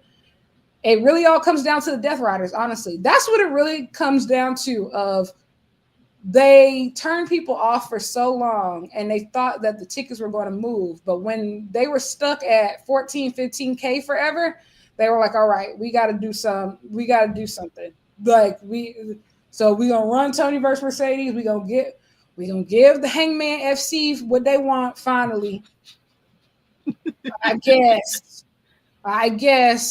we won't wait on Darby, child. I guess that's what it really all comes down to at the end of the day. It's the Death Riders, and it's really unfortunate because it's just like that trickle-down effect of how things affect the women's division, and how such a lack of care, you know, a lack of care has just been given just across the board to the division as a whole. And so it's unfortunate, but you know, Athena's on Collision tonight, All-Star Tag.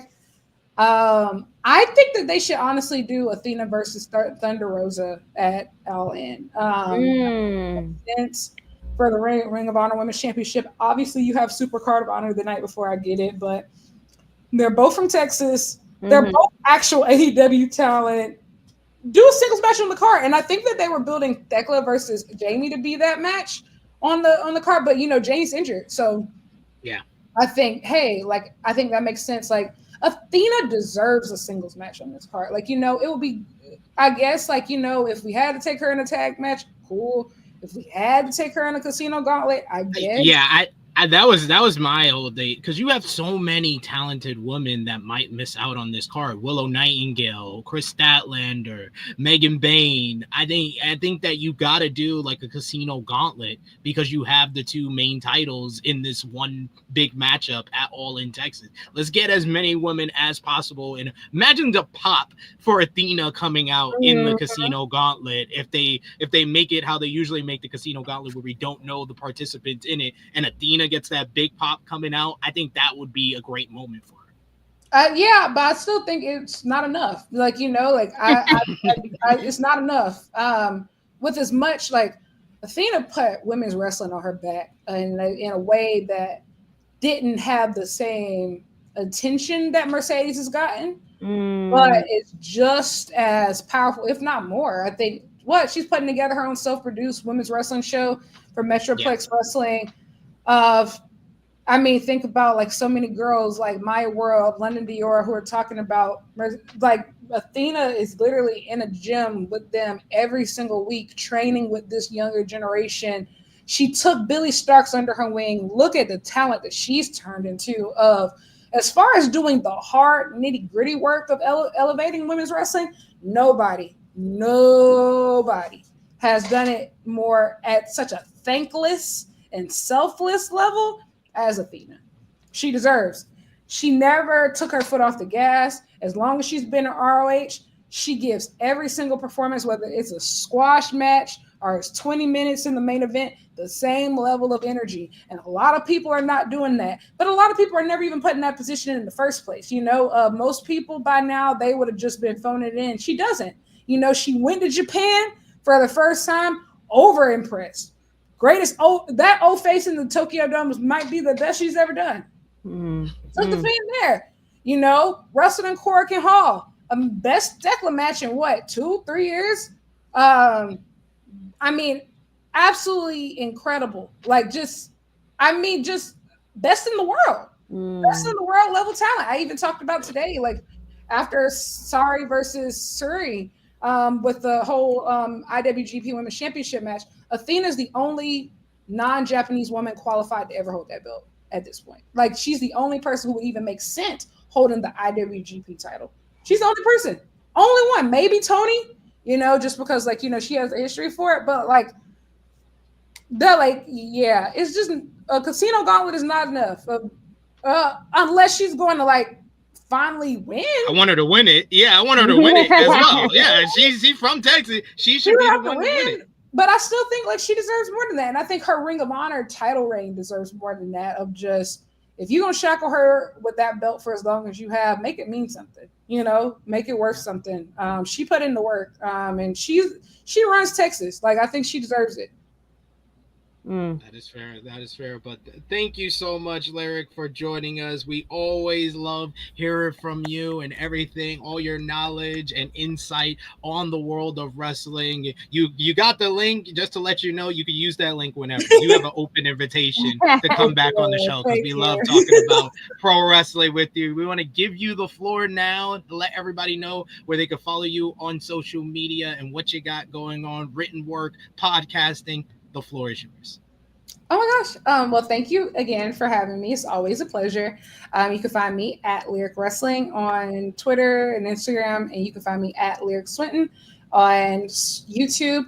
I recently uploaded a new interview with Lena Cross, who's an Australian wrestler. If you've seen her in Sendai Girls or on the Indies, she's amazing. One of my personal favorite unsigned talent. Do I have anything else? Oh yeah, the Dynamite Diaries every Wednesday after Dynamite on my YouTube channel. And big news next week. Can't share yet, but yeah. Really excited. Really, really excited. We have to look out for that. They call a cliffhanger. Yes, a cliffhanger right there. But thank you so much, Lyric. Like I said, you're always invited back. We always love having you on. Thank you. I appreciate it. All right. Take care. Bye. Take care. Bye. We're going to talk some more AEW, because it isn't all good news for AEW World. Can never be. They're getting sued. Sports Illustrated reported this week that a lawsuit has been filed against All Elite Wrestling, Jon Moxley for negligence and civil assault and battery. The suit was filed by Christopher Despensa, a wrestling and entertainment production crew member who has done contract work with AEW since 2019. He is not an employee of All Elite Wrestling and instead worked for Broadcast Service Group at the time, which provides AEW with his crew. It was filed on May 30th in Wayne County Circuit Court. He has worked with AEW since December 5th, 2024, and his legal team noted that he was demoted to carpenter without an explanation. Despensa claims the incident happened on the May 10th, 2023 episode of AEW Dynamite, where he was pushed to the ground by Moxley during a match with Kenny Omega inside of a steel cage. It also featured a brawl on the outside, and at one point, Moxley grabbed a screwdriver, and when he did that, he shoved Despensa, which allegedly was not part of the script.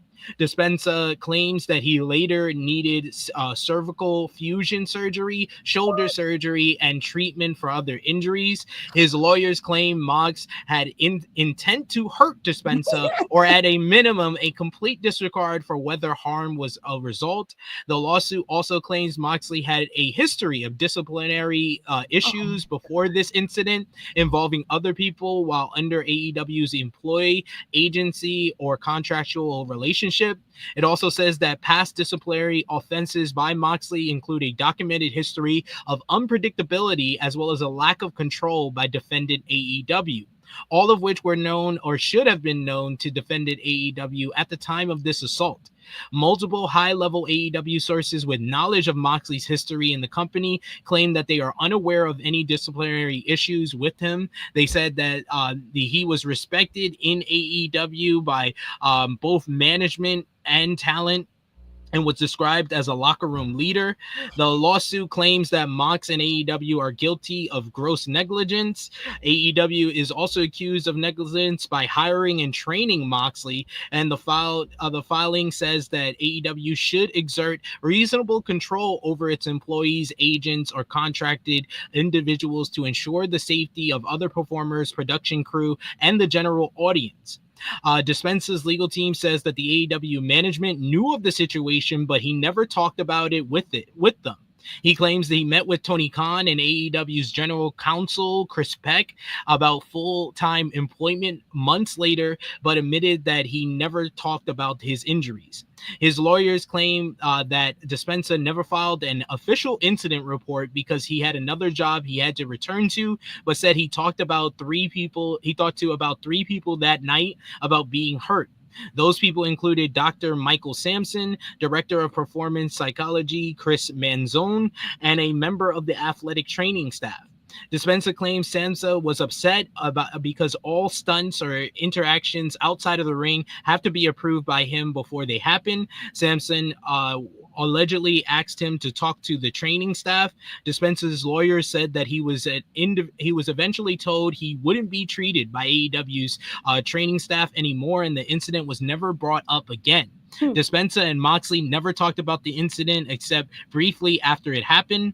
Despensa wants compensation for his injuries and suffered due to actions for the wrestler and the company he worked for in an amount in controversy exceeds $25,000. He claims damages for medical expenses, disability, permanent and serious disfigurement, wage loss and loss earnings capacity, pain and suffering, explanatory damages for mental and emotional anxiety, humiliation or indignity, diminution into business reputation and opportunities, and other economic and non-economic damages not yet known, and all other damages available under Michigan law. An AEW spokesperson declined to comment on pending litigation, and a status or conference will be held on August 29th.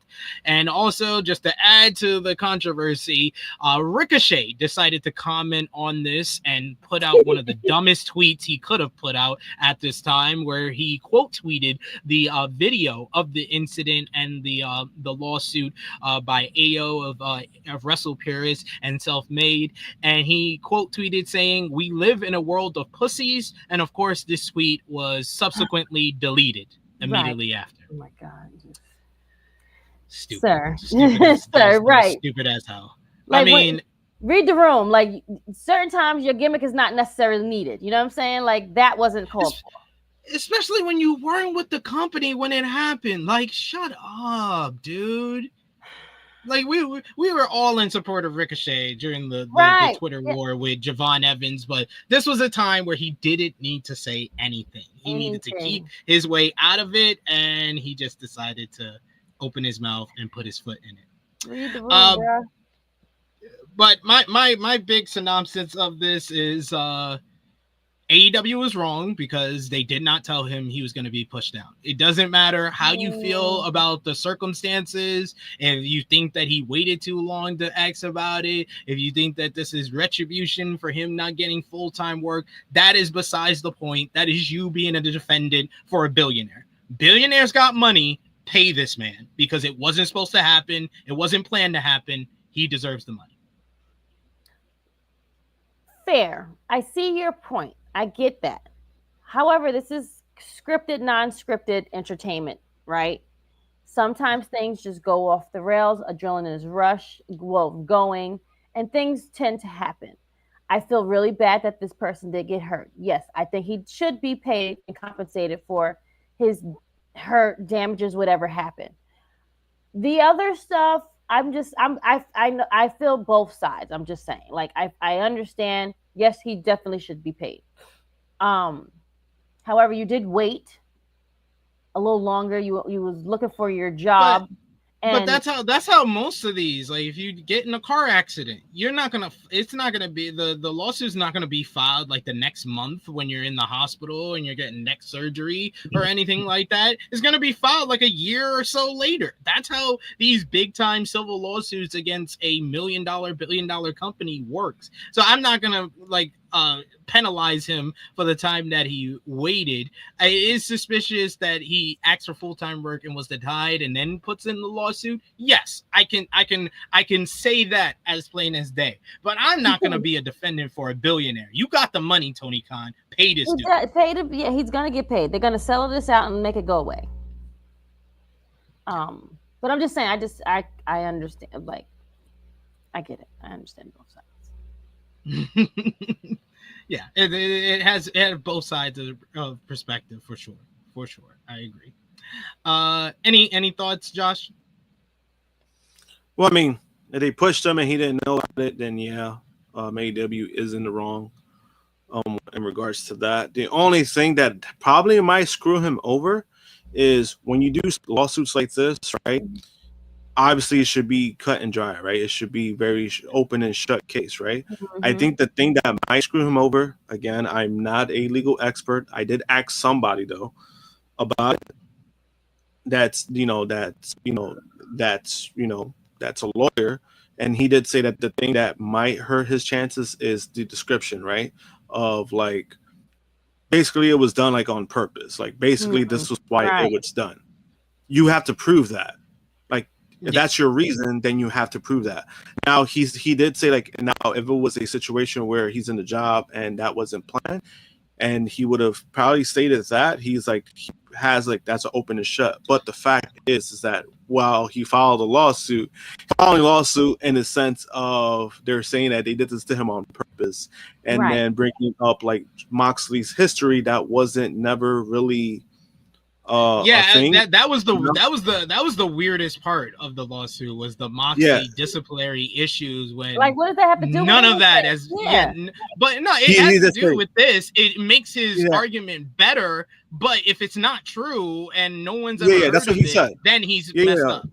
No, that's what he said. He basically said like if it's true, then that helps his argument. But if there's really no history that nobody really knows about, and like there's never been anything that's been like documented, or he's even been suspended for stuff like that, he has that's a harder hill to climb So basically, that's what I was told. I was told that if he would have gone an approach of this wasn't planned, I didn't agree to this, whatever the case may be, I never signed a waiver, then that should have been open to shove. He's like, but because of the reason that he's giving, that might hurt his chances. And that's why it's very big.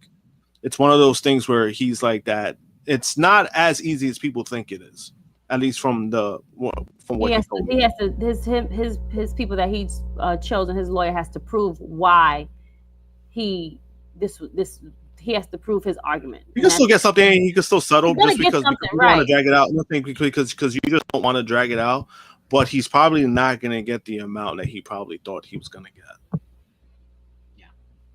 All right, and we got a few more AEW notes before we finish up with the other show that was this week from Arena Mexico. We'll talk about the big Fantastica Mania show from last night next week on next week's show. I'll also talk about the CMLL show that is on next Friday night on next week's show. But from AEW, Eddie Kingston has been out of action ever since last year in May at NJPW Resurgence when he tore his meniscus and ACL in a match with Gabe Kidd. Kidd gave him a suplex to the outside through a table, and Kingston's legs hit the guardrail, and he's been out of action ever since and had surgery back in July.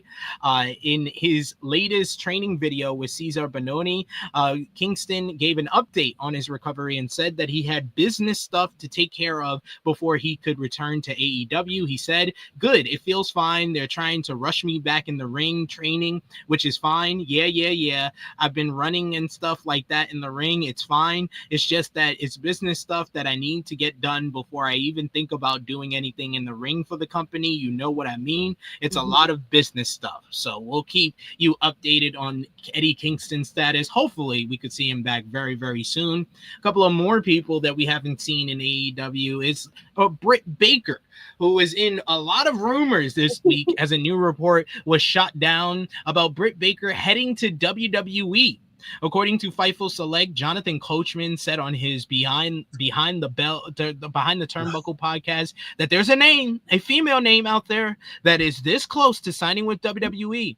When his co-host mentioned Baker, Coachman confirmed and said, ding, ding, ding, that Baker was gone from AEW and got buried because she pushed back in AEW. Fightful Select has confirmed that Baker has not left AEW, noting that she is signed to a 5-year deal that she signed in late 2021, which would mean she has more than a year left on her deal.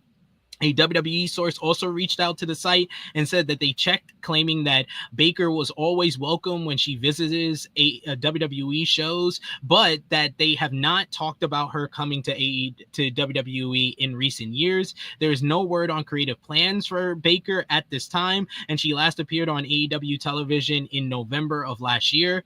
The Wrestling Observer newsletter had a brief update on a couple of AEW statuses, including Baker, Juice Robinson, and Jack Perry. Robinson has been out of action since November of last year as well, when he suffered a broken fibula in a match with Will Ospreay. Robinson has been set for the Continental Classic, but was replaced by Commander.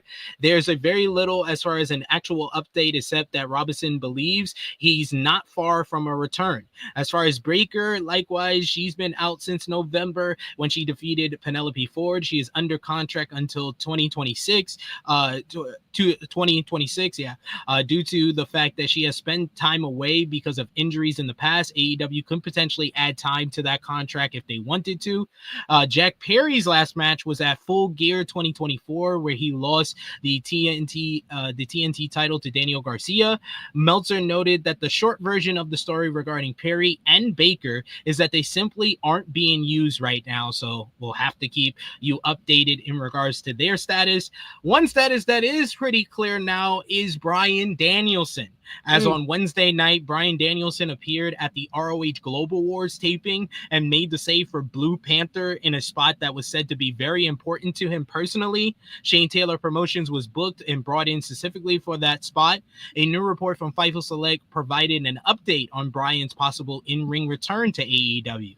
At one point around Bryan Danielson's departure, there was certainly an expectation that Danielson would end up competing again, with Danielson taking a back bump at the taping. That was solidified even more from those spoken to. This is why AEW always said Bryan was retiring as a full-time in-ring competitor. Those spoken to in AEW said that certain things have been done and set up for whenever it is Bryan Danielson can return, if that ends up being the case. So please let that happen soon. We'll keep you updated in regards to Bryan Danielson's future in AEW and in the ring in general. And finally, in regards to AEW Grand Slam Mexico, the show was a success overall for AEW. The Wrestling Observer newsletter reports that the show was seen as a point of pride among many AEW wrestlers, and the show was seen as a success by AEW and CMLL. Many of the AEW wrestlers viewed working Arena Mexico as a career milestone and highlight. Similar to getting to work in the Tokyo Dome, the wrestlers credited the hot crowd with making the experience special. It was the first time many of the talent had performed in Arena Mexico. Speaking of Arena Mexico, there is a very select group of talent to have wrestled in that venue, as well as Madison Square Garden, Wembley Stadium, and the Tokyo Dome. Several wrestlers made the list with AEW Grand Slam Mexico, including Mercedes Moné, who became the first woman to ever compete in all 4 venues. The Big Four Club is seen as an achievement among wrestlers. FTR would have been the first tag team to do so, but Cash Wheeler did not make the trip, so Dax Harwood got it on his own.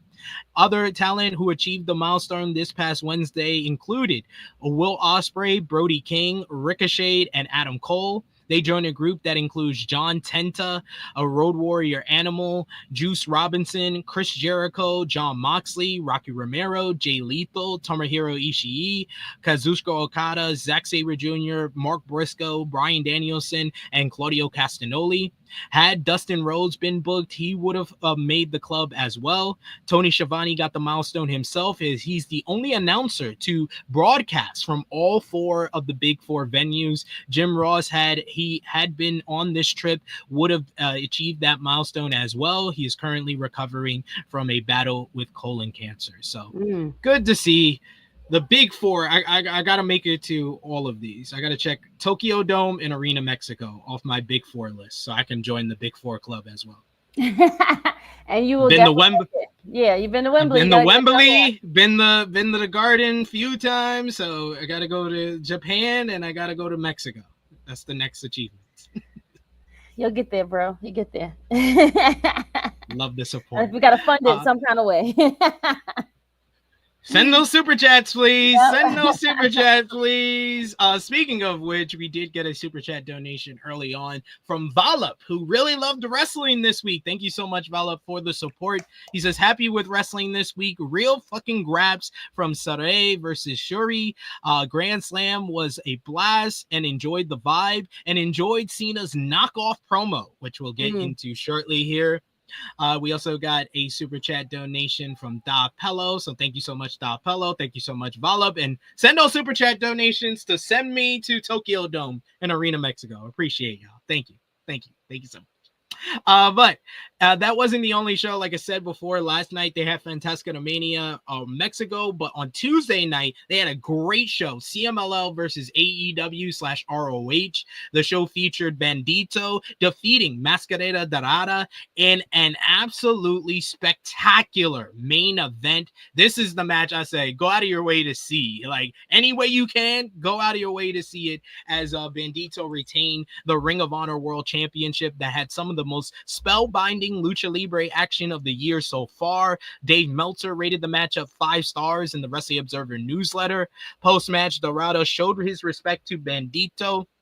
Hologram beat Neon in a brilliant high-flying exhibition that was awesome. Los Hermanos Chavez picked up a win over Crew in a good match to retain the CMLL Tag Team Championships. Atlantis Jr. scored a win over Josh Alexander in a rock-solid bout, once again getting booed out the building. Persephone beat Red Velvet to earn a future shot at the ROH Women's TV title, while Los Guerreros, Arvano, and Euphoria defeated the Don Callis family and Hechicero in a fun 8-man tag team matchup. This was one of my favorite shows I've seen this year. Just the energy in Arena Mexico is unreal. If you didn't get enough of it from Grand Slam Mexico, I do recommend, like Lyric did earlier, go out of your way to get the membership for CMLL. You don't have to get the highest membership. It's pretty expensive at $35 a month, but the lower tier of $9.99, I think it's very much worth the money, even if you get the higher tier. Jay News said he's been loving. He's got the higher tier, and now he's going to be watching all the CMLL shows on Friday nights. And every Friday night, it seems like they're putting together one of the best matches of the year. So go out of your way to watch it. So I would say CMLL is the place to be right now. They're one of the best promotions in the world. But finishing off with the Converse, you had ROH TV on Honor Club. The show featured Deonna Purrazzo picking up a win over Marty Bell in a women's Pure Rules matchup. Miya Yamashita. Marty Bell is our producer's former trainee at wrestling school. But Miya Yamashita beat Brooke Havoc. Top Flight teamed up with the Kingdom to pick up a win. Oh, sorry. To pick up a win over the Infantry and Grizzle Young Veterans in the main event. And I'll show that picture of Marty Bell one more time for Miss Krssi Luv, who got a kick out of that. She has very nice assets. Krssi Luv is very animated today, I will say. She's for the people. Krssi Luv, for the people. Yeah, I'm sure all the guys were thinking it as they saw the same picture. I'm just saying. I'm sure of that as well. Our producer said Dominican Love. And going over to another partner of AEW, New Japan Pro Wrestling last Sunday had their Dominion event, one of the biggest events of the year, which the show featured Hiroki Goto defeating Shingo Takagi in a tremendous main event to retain the IWGP World Heavyweight Championship. Post-match, Goto set up his next title defense against Zack Sabre Jr. for the Tanahashi Jam event next week. The night was dominated and ruined by the House of Torture, who started off the night by revealing Bad Luck Fale, now known as Don Fale, because, he needed a name change to go along with his awful wrestling, and Chase Owens as the newest members of the group in a win over Bullet Club War Dogs in the opener. Then Doki returned to action to join forces with Sho in a win over Yo and Master Wato to win the IWGP Junior Heavyweight Tag Team Championships. And finally, Evil orchestrated a 10-on-4 beatdown of the War Dogs in his victory over David Finlay in a dog collar chain death match later in the show. This has been highly ostracized and criticized by all the fans for ruining Dominion that looked on paper to be a great show, but House of Torture dominating the show. I haven't been this low on New Japan all year. TMDK, Zack Sabre Jr. and Roye Uyawa picked up a win over Shota Umino and El Phantasmo in a very good tag team matchup, while Hiroshi Tanahashi, he picked up a win over Yuya Uemura in a decent bout. Tomohiro Ishii and Taichi gave us one of the few happy moments of the show as they defeated the United Empire's Callum Newman and Great Okan in a great tag team match to win the IWGP Tag Team Championships. Bolton Oleg scored a win over Konosuke Takeshita in a banger to win the Never Openweight Championship, while Gabe Kidd won the IWGP Global Heavyweight Championship in a very good matchup against Yota Tsuji. Post-match, Kidd issued a challenge to Hiroshi Tanahashi for the title. Those two will meet on the NJPW Soul Tour, but I think this was our lowest rated New Japan Pro Wrestling show of the year. Me and Jay News. Jay News was actually less happy than me on this show. He was depressed. Poor Jay. Yeah. I think that's why he went headfirst into CMLL, because New Japan betrayed him. You gotta stop putting your faith in Gato. Fuck that, Yeah. Gato. Volop says, Dominion, I don't want to talk about it anymore. Your allegiance to losers have to stop, guys. Wow, New Japan is not losers. Gato is a little bit of a Well, the people goofball. that's a part of it, you know what I'm saying? Like, yeah. House of Torture are some losers, so I don't. We have Great Carter says, I have no problem with House of Torture, but Chase Owens and Fale are terrible. And Davion says, damn, HOT steak getting cooked. They're awful. That's why. Fuck those guys. Jesus. But New Japan Pro Wrestling also announced the lineup for this year's G1 Climax tournament, revealing the list of competitors and the blocks for the tournament. A block will include Hiroki Goto, Bolton Oleg, Yuya Uemura, Yota Tsuji, David Finlay, Evil, Sanada, Hiroshi Tanahashi, and the winners of the play-in matchups. You also got the B block, has El Phantasmo, Shota Umino, Shingo Takagi, Zack Sabre Jr., Great Okan, Gabe Kidd, Ren Narita, Konosuke Takeshita, and 2 play-in winners there as well. The play-in matchups will take place on this coming Monday, June 23rd and July 4th on the NJPW Soul Tour. June 23rd will be G1 Climax play-in matchup between Tomohiro Ishii and Drilla Maloney. You also got Callum Newman versus Tai Chi in the play-in.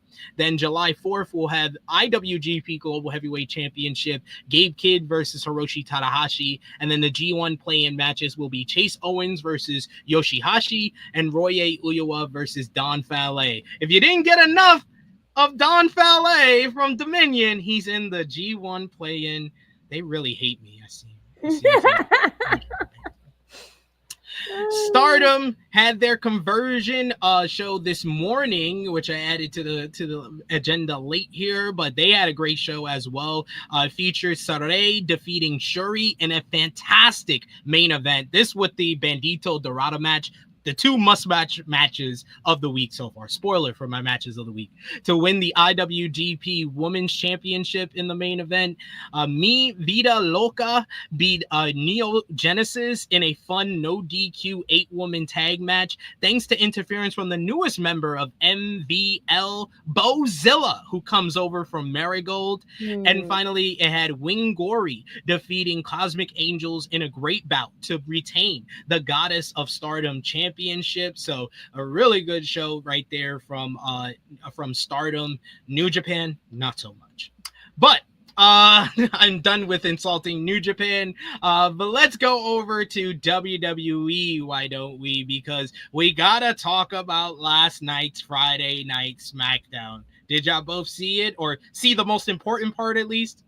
I saw the most important part. I got home at just the right time. I was working a school prom, and I was all right. I could watch like the last 40 minutes, 45 minutes of it, and I saw the most important part, which was good. A lot to talk about. So let's talk about it. Yes. Let's talk about it. And by the way, I want to give you a shout out. I didn't know you had your own business, Krssi. I was spying on your Instagram stories with the Slay 360. It's quite impressive. Yes. I like it. Thank you. Yeah. Little side hustle I've been doing. So yep. Little cameras have been busy doing that stuff. Let the people know. We might have some people from New York in the live chat. They might want to hit you up. Yes, I have. Myself and a friend of mine, we opened up a photo booth in a 360 company. So if you need a photo booth or a 360 camera, which rotates around you and give you nice pictures, definitely hit us up. So I've been busy working proms, and I'm tired, and it's been a lot of work. I have one more this week, and I'm very, very tired. But it's been late nights, and I've missed a lot of wrestling because I've been doing. It's that season this year, so there's a lot of graduation parties, proms, birthdays, and things like that. So yes, I was busy yesterday outside. I had 2 events in one day. Yeah. I love seeing my co-hosts venturing out, doing side hustles. Krssi, you got Josh with a YouTube channel. I love the growth. I love the growth, y'all. Look at us. Look at us. We gotta do more. But We gotta do better for our families, and gotta figure out better ways. So yeah. absolutely getting some love in the Oh, chat thank from you, guys. Davion. But yes, let's talk about WWE SmackDown last night. The show featured LA Knight, kicking off the broadcast by calling out Seth Rollins, only to get Paul Heyman instead, who warned him that something bad was going to happen to him tonight. This brought out Braun Breaker and Bronson Reed, who Knight fought off with the steel chair to set up a match later in the program where Knight beat Bronson Reed via disqualification when Breaker interfered with the Braun Stars, destroying LA with multiple spears and tsunamis. Asuka picked up a win over Alexa Bliss to advance in the Queen of the Ring tournament. She now moves on to the finals, while Randy Orton beat Sami Zayn in a really good matchup to advance to the King of the Ring finals. Both Asuka and Orton will compete at Night of Champions next Saturday. Speaking of next Saturday's PLE, Jacob Fatu went face-to-face with Solo Sikoa, who tried to convince him to reconcile following Money in the Bank, bringing up how he brought him into WWE to make money for his family. But Fatu said that the U.S. title is what really got Solo acting different and realizing he is better than Sikoa. Solo tried to give the Samoan spike to his cousin, but Fatu blocked it and attacked Sikoa until JC Mateo came down to attack. This led to Jimmy Uso coming down to make the save before Fatu got up and laid out both JC and Solo to set up a big time matchup between Fatu and Solo for the U.S. title at Night of Champions. And you had Ron the Truth Killings, who was on a tear once again. He showed up early in the show to attack Kit Wilson of Pretty Deadly before his match with Aleister Black to get his bout with John Cena early. Then later you had Cena versus Truth, with Truth picking up the win, actually, thanks to Cena basically getting himself disqualified by using the undisputed WWE Championship. This brought out CM Punk, who came out to attack to make the save until Cena low-blowed Punk, knocked him out with the WWE Championship, then delivered the 8A through a table, and it led to one of the most memorable moments of SmackDown of the year so far. Cena proceeding to get on the mic and cut his own take of the pipe bomb promo, ripping into Punk for his hypocrisy, having more changes in his values than he changes his own t-shirts, shouting out those who he felt Punk had held down in WWE, like Claudio Castagnoli of AEW, Nick Nemeth and Matt Cardona of TNA, calling him Mr. TKO, and how the company has knocked off Punk's balls before proclaiming himself as the greatest of all time to Punk's best in the world in what was truly a very memorable and amazing promo from John Cena. It was the John Cena that always delivers some of his best promos of his career. I don't think it's the greatest promo of his career. Don't even think it's for sure the greatest promo of the year, but it's definitely one of the most memorable of the year so far. Cena becoming his most unhinged self for one moment, the best thing that he's done since this heel turn started in February. Where Krssi, was this? What did you think about the Cena Pipe Bomb 2.0? I just want to know what sparked this spark. Where has this been this whole time? It took you now, because this happened in January? It took you 6 months to do this shit? Or was it before that? It was 6 months, right? Am I correct? Maybe 5 months. No, it started in March 1st was March 1st when he turned. Oh, okay. When he turned heel. All right, so we'll give you 4. Whatever. Fine. Anywho, we still hasn't got an explanation on why you've done this mess, but whatever. Anywho, I liked it. I loved it. I was very excited. I can still see a little tweak of, good John Cena in there, but this was great stuff. When he started naming people's names that used to work at the company and now going by other names, I was just like, oh, we're going there? Okay, let's have more of this. Let's do this. Nick, remember that? He was like, bring the camera on me. I was like, oh, okay.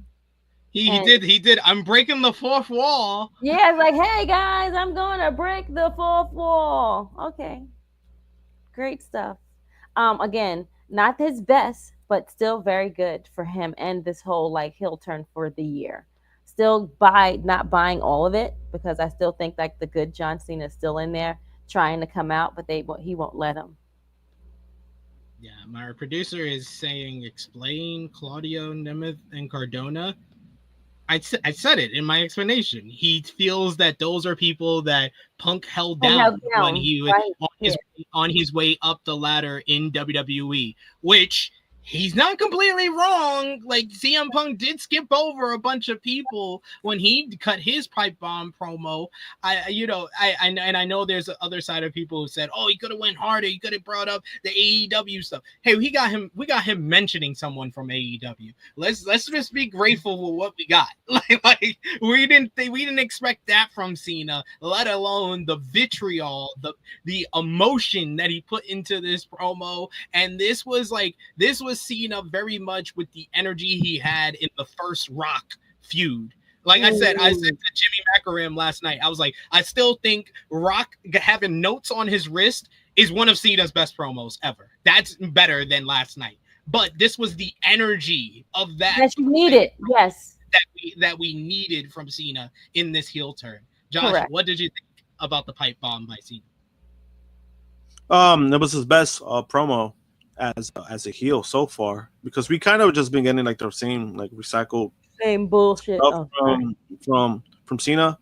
But besides that, I thought it was good. I want to say I don't want to say I'm pretty mixed about it, because it was a good promo, but like, does it come off as a ripoff? Yes, but that was the point, because that's what he said. That's what he said. Yeah. So I'm a leave it at that. As far as him like not bringing up AEW, I would have liked that, but he brought up Claudio. No, man, but as in like Punk being a hypocrite. Like, oh yes, okay, it does add to Punk being a hypocrite, because again, this is a guy which it's funny, because I mean Cena wasn't exactly wrong, because again, in real life, Punk has been a guy who's always been like this person who's outspoken and all this stuff, and now since he's gone back to WWE, he's basically the opposite of himself, like opposite of what he represented at one time. And that's a real life thing, no matter what. It is what it is at this point. I get it, he's an old ass man, but a lot of people do like when people stand up on their morals, and I think a lot of times Punk has kind of retracted on that. So that was good stuff. He did lean into the tweet. He did lean into it. He kind of did say like, hey, like your tweets are strong, but your actions are weak. Like weaker. Like, so he did lean into that. I did like that, because again, he's not like when we all spoke about it last week, me, yourself, Top Guy, we're like, we want him to say it, but he's not. There's a reason why they're not gonna like say that, because of where he's going. But besides that, it was a good promo. It was, again, somebody, like obviously people know in the chat, somebody did call it promo of the year. I disagree with that, because I think there's a few promos that are actually still better than that. Just my opinion. But it was a good promo for John Cena. I think John Cena really needed that. Yeah, it was a great promo for John Cena. I would say it's the best promo he's cut of his heel turn. And I have to ask for the people who's calling it the best promo of the year, why is that not enough? Why is it not enough that this is the best promo Cena has cut? Why does it have to be the best promo of the year? Because they haven't heard anything else, so they're stupid. It's this hyperbolic bullshit that just pisses me off. It makes me not like. I was like on a high after this promo, and I enjoyed it. But when I hear hyperbolic bullshit like that, it just drags it all the way down, and I'm just like, you're ruining it for me. Thanks. I kind of felt the same way, and that's why like I wanted to be. I kind of felt the same way. I'm gonna be honest. Like I kind of felt the same way, but I also wanted to be fair within the promo. where I was like, yeah, it could come off like a ripoff, but then he legit admitted that it was a ripoff. Like, so you can't really use that as an out because that was the whole point of it. You know what I mean? Yeah, he said, like Chase said here in the chat, he says, Cena saying, thanks for letting me rip off your promo to prove my point. One of my favorite lines by Cena. He had some great lines in this. You change your values as much as I change my t-shirts. And it was very much a play. I know, I think it was Gray Carter said that Cena missed the opportunity to say, hi, Colt Cabana. He was never going to say, hi, Colt Cabana. He didn't miss the opportunity. You can't say that because we could tell by the material in this promo, this was approved by Punk. This wasn't, and Punk's pipe bomb was approved by Cena beforehand. Like, people love the pipe bomb promo, but everything that he said, Cena probably knew he was going to go along with those lines or be okay with it, and Punk had to do the same for this promo last night. So to think that he's going to say something about someone that Punk doesn't want to talk about or doesn't want involved in this at all, you're just, no, it's not a missed, he didn't miss the opportunity. He just didn't say it. And he said somebody from AEW. That was enough for me. And he alluded to stuff in AEW like, I'm actually your friend. I like you more than a lot of people you shared locker rooms with. So that was another subliminal reference to AEW in itself. Yeah, and then I mean the only like nitpick I have, it has nothing to do with the Cena stuff, is like the stuff around it. Like Punk looking like a complete dork on the table. He just like keeps taking a nap. I'm like, bro, you ain't knocked out. Like, stop acting like you sleeping now. You moved, so you're not sleeping. Like, come on, stop that shit, right?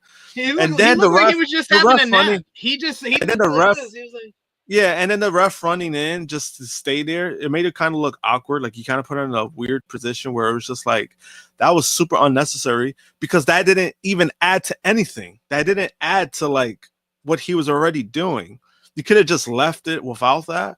But then that's just like, if I'm giving some critique, that was my critique, that Punk just looked like a complete loser, just laying down, like he's taking a nap, and then having the ref jump in. Sis, he was already knocked out for like 5 minutes. Why are you running in now? And then you just by yourself. What's up with that? Yes. True. A lot of people are agreeing with us that the hyperbolic of promo of the year, that's wild. That's a little wild. And I do. There is a good point by King of the North here. He says Cena talking about morals and stuff was cool, but at the same time, he's best buddies with Vince McMahon. So yeah, he is a little bit of a hypocrite with talking about moral high ground and all of that. But I will say, the reaction that this got was very similar to the pipe bomb promo, where you think that this is a heel cutting like a shoot type promo, but then he gets all the cheers and all the adulation for it. Yeah, and the thing is like Punk still looks worse in this situation. It's like, yeah, we get it. Cena's been open about his relationship with Vince McMahon, so it's not like this is not Cena saying like that he dislikes Vince McMahon or he like hates him. He's already spoken like how the things that he's been hearing is tough, but it's also hard for him because he considers Vince his friend. That's a normal kind of thing that I'm like, again, like, yeah, like he knows his man more than we do. So it's like, that's a different kind of dynamic. Punk looks worse because Punk, again, there's a lot of shit that he said that he stood for, and he's going back a lot on his word. And the main thing was the Saudi thing, where, he criticized the country. He said he will never perform there. And then he did that thing with Miz. And then now he's going there because he's getting a big bag. So that's still bad. And then obviously the other stuff when it comes to like him never going back to WWE, he went back to WWE. Him praising AEW, now he's shitting on AEW every opportunity he gets. So Punk still looks worse. I would have loved if Cena said you wanted the cause change, and when you went to a company that was different, you tried to tear that down too. Like because Cena has made references to the other company in the promo with Cody in London. So I would have loved if he would have added that. There's stuff that could have been added to take this to the level of best promo of the year. But as it is, best promo of his heel run for sure. Yeah, that's all you really need from Cena. At this point. Yeah. All right, we got a positive from Cena. Let's just leave it at that. You're not getting a good match from him. Exactly. I mean, and that's saying a lot. Like you get maybe 10, 12 minutes at best. No.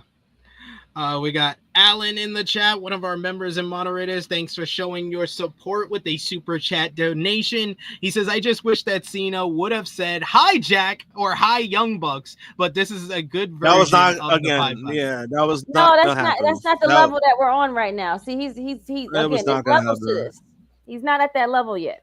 Again. Well, it's not even like just the level itself. It's just, Jack, that incident got him out of AEW. Again, there's tactics of it that I'm like, that was not going to happen. The Colt Cabana thing, that's basically what spiraled the whole thing of his downfall in AEW. So that's why that was never going to be brought up, no matter what. There was subtle things he could have done, like as you just hang there, man. Yeah. like I would have loved subtle things that you could have it would have got all the internet. Oh, he said hey, it would have been like little slides remarks like that, like use people's like names of like nicknames or like tag names that they have attached to them would have been like, oh, there's no Perry, but we can just jack that shit off, okay. Yeah. Like, and then I think someone earlier, John, I think it was John Elite, he asked, was it the 14-year anniversary? No, next Friday show is the 14-year anniversary of the pipe bomb, but it's nearly 14 years ago. About this stuff, like years, 14 years of the pipe bomb, I would have never even thought about none of this shit. No, but it was intentionally done in this way where it's almost 14 years ago. It's in the same manner because Cena faced R-Truth on that episode of Monday Night Raw when Punk put Cena through a table before he cuts the pipe bomb promo. So they intentionally did all this stuff to make you think about that. So I have no issue with anybody asking the question. No, I just would have never thought to like, oh, this is 14 years from the day. I would have never even thought of none of this and put 2 and 2 together. I would have never even thought about it. Yeah. We got another super chat donation from Chuck Berries. Thank you so much, Chuck Berries, for the support. He says, I refuse to succumb to recency bias and say that this pipe down was better than the original just yet, but it was pretty fun. It will never be as good as the original. The original made an impact and is so influential in pro wrestling history. There was no way that this was gonna be as good or better. Guys, it's just okay. It's just great that it's the best John Cena promo that we've got it. like why can't that be enough? To them? Like, you got to stop. Like, they're not going to agree with you. So just let them think that in their little peeny heads that this is okay. Sometimes it's not worth the headache or the stress. I promise you. Yeah. Oh, and after he says the wrestlers lied, King of the North, if you wasn't a Jungle Boy reference, he could have just said, I'm not trying to use those guys as scapegoats, and then look into the camera. That was a good one too, yeah. There was so many things that could have made this just one notch higher than it achieved, but I'm glad it achieved what it wanted. That was a great promo by John Cena last night. And we got some good news in regards to SmackDown's future, guys. At long last, we're going back to 2-hour SmackDowns pretty soon. When? Yes. First, it was reported WWE SmackDown appears to be going back to 2 hours by mid-August at the latest, if a new show announcement by USA Network is any indication. USA announced earlier this month that The Rainmaker, which is a novel by John Gresham, not about Kazuchika Okada, it will air on USA Network starting August 15th at 10 p.m. Eastern Time on Fridays. The show will air on Peacock 1 week after the USA Network airing. USA and WWE have not yet announced when SmackDown will return to a 2-hour format, but obviously it would seem that it will be at least by August 15th at the latest. Then SmackDown, of course, SmackDown expanded to 3 hours at the kickoff of the year, and Triple H indicated that it would eventually go back to 2 hours. And then PW Insider reported that SmackDown will actually return to a 2-hour format starting on July 4th. So even sooner than August 15th. Praise the Lord. Praise the Lord. 2 hours. I was only thankful that the thing was longer yesterday because I was home late. But other than that, great. I'm so happy that this is. Imagine they say there's a one-time event, like a one-time. Imagine that they pull the rug over our eyes. Oh God. It was just an okie doke. Okie doke. One of the top stars on Friday Night SmackDown could soon be making a move to another brand. According to WrestleVotes on WrestleVotes Radio, a substantial number of people in WWE are pushing for LA Knight to move to Monday Night Raw in the near future. According to those within the company, WrestleVotes was told more than a handful of people are advocating for LA Knight to be moved to Raw brand in the near future, as his presence on Netflix could be viewed as something of a refreshing change. LA Knight has been featured on SmackDown ever since moving to the main roster in May 2022 as Max Dupree, with the former Eli Drake remaining on SmackDown after he switched back to it being LA Knight. The two-time USA champion, United States champion, has only had 2 televised matches on Raw, losing to Cody Rhodes in March 2023 and defeating Ivar in a Elimination Chamber qualifying matchup back in 2024. So, I mean, we've been seeing LA Knight kind of do the dipping and dabbing on both shows. I think I've called for this for a while, actually. LA Knight on Monday Night Raw needs to happen. We've never seen it, so it needs to happen. Right, because he was drafted and he's always been he's been a SmackDown guy. So yeah, for him, when they do the new draft or whatever, send his ass over there. Oh man, but yeah, good point there though. The change to SmackDown does mean that a lot of people might be losing jobs sooner rather than later. Hiring spree is going to turn into a release spree, maybe. So he got to pay all these people that he just took from, that just abruptly came over. There we go. Several professional wrestlers are set to be featured in the upcoming American Gladiators reboot. In addition to WWE star The Miz hosting. Oh my God! Didn't they learn from when Terry did it? I'm sorry. The Miz hosting. It will include AEW wrestlers Wardlow and Camille, former WWE wrestler Rick Bruce, OVW wrestlers J-Rod and Jesse Goddard are also included. Fightful Select reports that while there had been reports that a wrestling company had issues with AEW and WWE talent mixing, that's not what they've been told. Sources in WWE said that they haven't heard of any issues and believe it will be a professional situation that won't impact anyone in a negative way. Some talent in WWE were surprised when Miz was announced as the host, mostly because they didn't know. They did worry that AEW would be bothered by it. However, AEW sources are said to have there no issue with their company either. The show airs on Prime, and WWE talent hosting was just a case of Prime getting a relevant host. It was also previously reported that the general feeling is that neither WWE nor AEW have any issues about their talent mixing on American Gladiators, but the Wrestling Observer newsletter contradicts that report and notes that WWE did have issue with Miz hosting the show that currently featured current AEW wrestlers. However, it didn't seem to bother them enough to prevent Miz from doing it. Meanwhile, WWE has also had a similar situation with Netflix Happy Gilmore 2. While the film does feature Becky Lynch, it also has AEW's MJF in a prominent role as the son of the titular character. Netflix reportedly will want to promote the movie on Raw, and the Wrestling Observer newsletter suggests that WWE may try to get a new trailer that does not include Maxwell Jacob Freeman. Oh my God, that's so I'm sorry. On the June 16th episode of Raw, an ad for the movie did air that did not feature MJF. The Wrestling Observer newsletter noted that AEW would likely promote the movie if it sponsored one of their shows, as has been the case in the past. Given Netflix partnership with WWE, that is unlikely. Happy Gilmore 2 will arrive on Netflix on July 25th, while the American Gladiators reboot is currently being filmed in France. Our producer simply wrote, "This is why I hate WWE." Yep. I agree with you, John. I agree, because I'm like, get off your fucking balls, son. Like, shut up.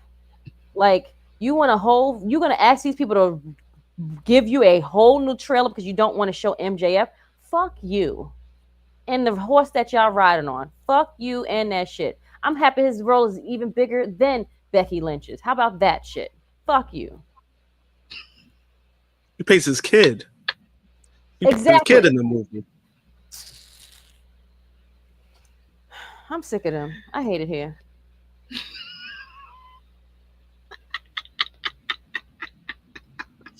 I love y'all. I love y'all so much. Sick of all of y'all. I'm sorry. Go ahead. I love doing the show with the both of y'all. WWE WWE Raw on Netflix. Week 22 last week did 2.9 million viewers, so up from the week prior. And this week's show featured Gunther coming out to celebrate his World Heavyweight title win against Jey Uso from last week, only to be interrupted by the returning Goldberg, who congratulated the ring general on his win before issuing a challenge to Gunther for Saturday night's main event in his hometown of Atlanta on July 12th, which was made official. Asuka made her return as well in a win over Raquel Rodriguez and Ivy Now and Stephanie Vicaire in a solid four-way matchup, thanks to help from Rhea Ripley to advance in the Queen of the Ring semifinals, which she will be going to the finals after a win against Alexa Bliss on SmackDown, while Jey Uso defeated Bronson Reed, Rusev, and Sheamus in a very good four-way matchup to advance in the King of the Ring tournament, which featured interference from Braun Breaker, Sami Zayn, Penta, and LA Knight. Post-match, Seth Rollins came down to attack Uso, only for Cody Rhodes to make a surprise appearance to stare down with his former rival before raising Jay's hand to close the show ahead of their semifinals matchup on next week's Raw. AJ Styles picked up a win over JD McDonough. Post-match, Styles got the better of the Judgment Day by avoiding their attack and got an IC title match against Dominic Mysterio for Night of Champions from Nick Aldis, who replaced Adam Pearce this week. Bayley had her first promo since her return that led to Becky Lynch coming out to massive heat thanks to wearing some Bears gear in Green Bay. After Lynch discussed the differences between herself and her rival throughout their careers, Bayley issued a challenge for the women's IC title, with Becky accepting, but not for the title next week. However, Nick Aldis made a title match instead, since Becky cost Bayley her shot at WrestleMania, and Lyra Valkyria expressed some subtle disapproval in regards to that.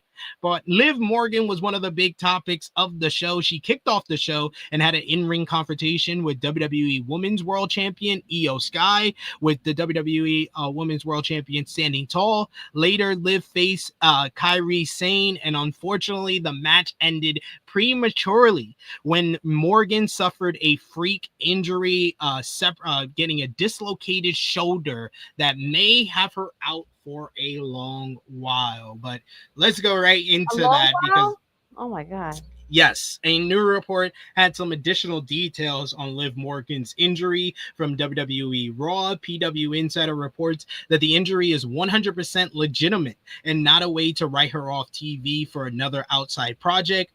Morgan was checked out by officials as soon as she was brought backstage, and WWE is waiting to learn the severity of the dislocation. A severe dislocation could mean she'd be out for 16 weeks to be cleared for activity. However, that has not been determined as of now. now. The report finally notes that there is no heat on anyone for the injury since it was a freak incident.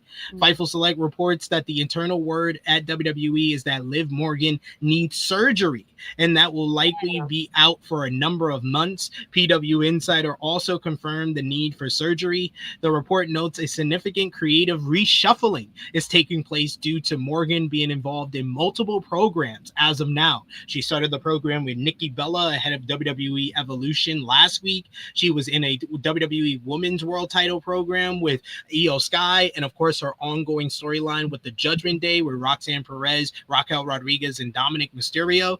This injury also raises the issue with WWE's creative plans, which were said to be significantly changed, with Morgan as one half of the Women's Tag Team Champions with Raquel Rodriguez.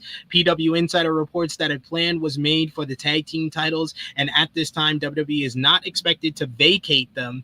If the belts aren't being vacated, Raquel will likely get a new partner to defend, and given the ongoing storyline with Roxanne Perez, she's a possible replacement.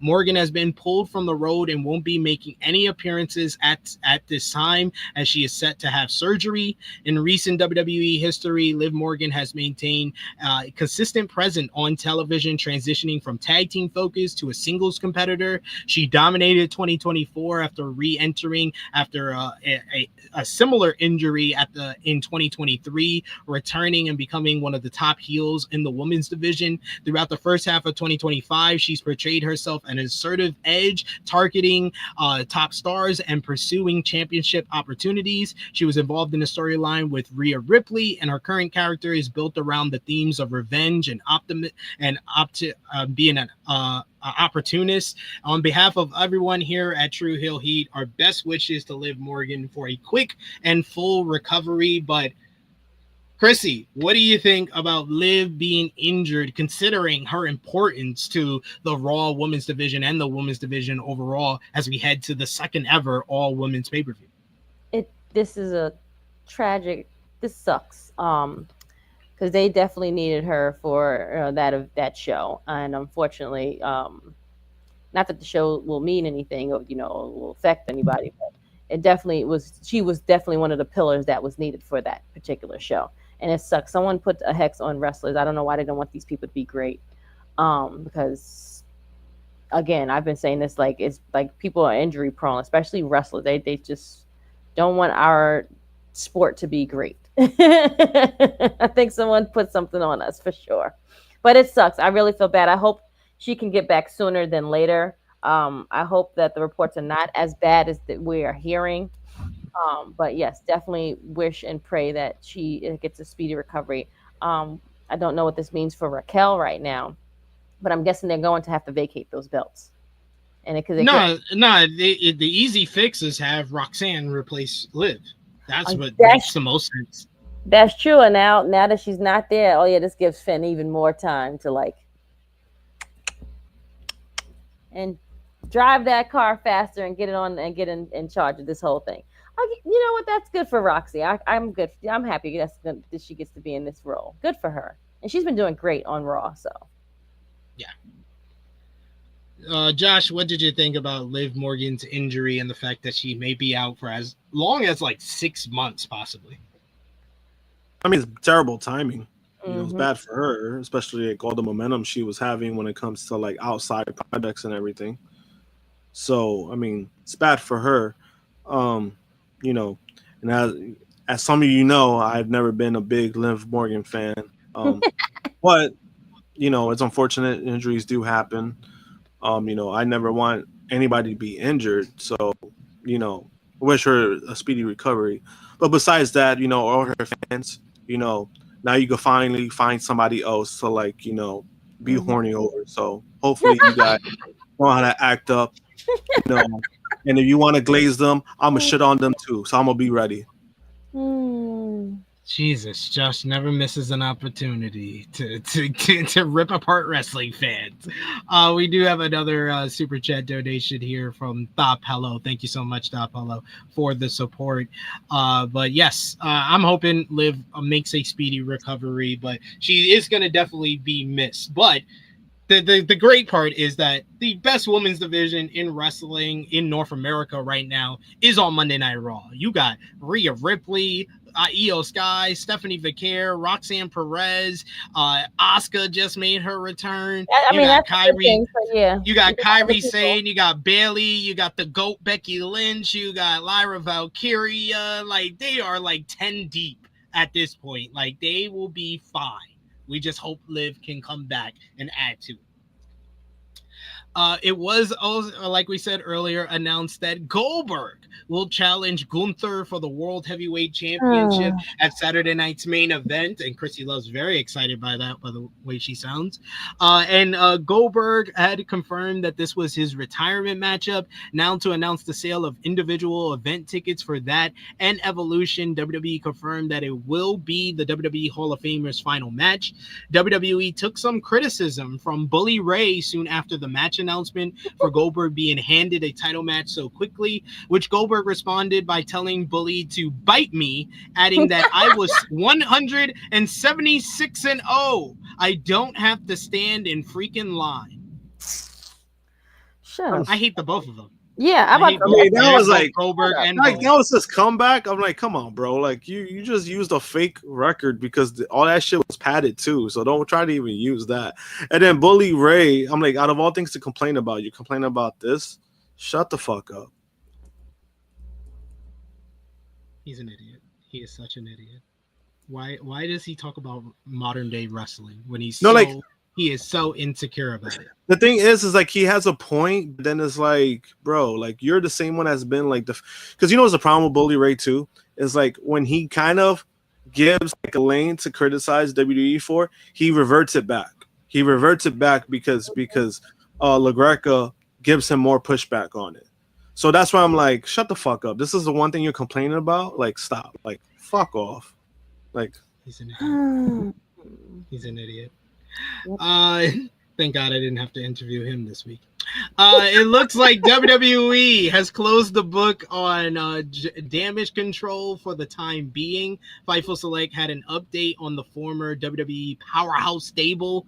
They were one of the dominant forces of the women's division over the last couple of years, but they've been quietly disbanded in recent months.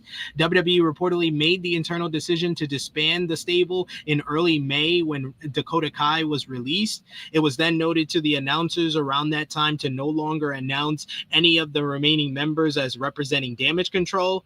With Bailey splitting from the group last year, Dakota Kai being released, Asuka was on the injury shelf, and Kairi Sane had yet to come back from an injury layoff that only left Io Sky as the only active member of the group.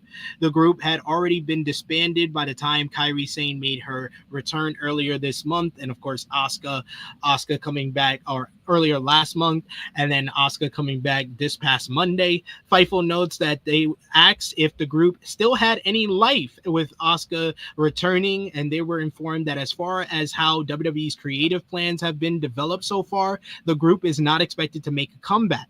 However, Fightful notes that they were informed that it's still possible that combinations of the group could still end up teaming with each other again when they're healthy and ready for in-ring competition, and it's noted that the name could eventually be revived. So, bye-bye, Damage Control. You were gone too soon. But a group that is new and is not going to be going anytime soon is the Seth Rollins, Paul Heyman-led group that still doesn't have a goddamn name now 3 months into the group. Bodyslam.net reports that Seth Rollins is set to have a brand new theme song. They heard me. They watched THH. As WWE is currently working on something different for him, the company is said to be working with mainstream artists to create the new song. Although it's unknown who the artist is, it is also believed that Rollins' faction with Braun Breaker, Bronson Reed, and Paul Heyman will get a name soon. Rollins has been using his current theme, The Visionary by Def Rebel, since November of 2022 or 2023. Before that, he used a variant, Burn It Down by John Kerner, faction since February of 2021. Speaking of Seth's faction, though, new members have actually are being discussed to be added to the group pretty soon. While there initially weren't plans to expand the group beyond Heyman, Rollins, and Braun Breaker, Bronson Reed was ultimately added to the yet unnamed group on Saturday night's main event in May. The group could be set to receive even more members. BodySlam.net reports that WWE have held recent talks about adding more talent to the stable at some point down the line. If WWE plan to move forward with adding talents to the group is unknown, but the two names pitched for Seth Rollins' faction were Ethan Page and Ricky Starks. Both Page and Starks are both part of the WWE NXT brand and have been feuding over the North American Championship. The expectation is Saints will move to the main roster in the near future, having signed with WWE from All Elite Wrestling earlier this year. What would you think about Ethan Page and Ricky Starks joining the Seth Rollins Dangerous Alliance? We'll start with you, Josh. It's like, I don't know. I wouldn't want it. Why not? I think I don't know about Ricky. I feel Ricky would be. Yeah, Ricky would be better suited as I said. He would be better suited going to SmackDown and basically being the understudy for Cody and doing tag team matches with Cody before he eventually becomes the Larry Sabisco to Cody's Bruno Sammartino, and he turns on his mentor and goes heel. I think that's the best direction for him long term. But Ethan Page is like the prototypical guy to eat the pins for this group because Braun Breaker ain't losing. Bronson Reed shouldn't be losing all the time, even though he's in the pin eater position. They need a guy who can be a pin eater, but retain his heat by talking on the mic. And Ethan Page is that to a T.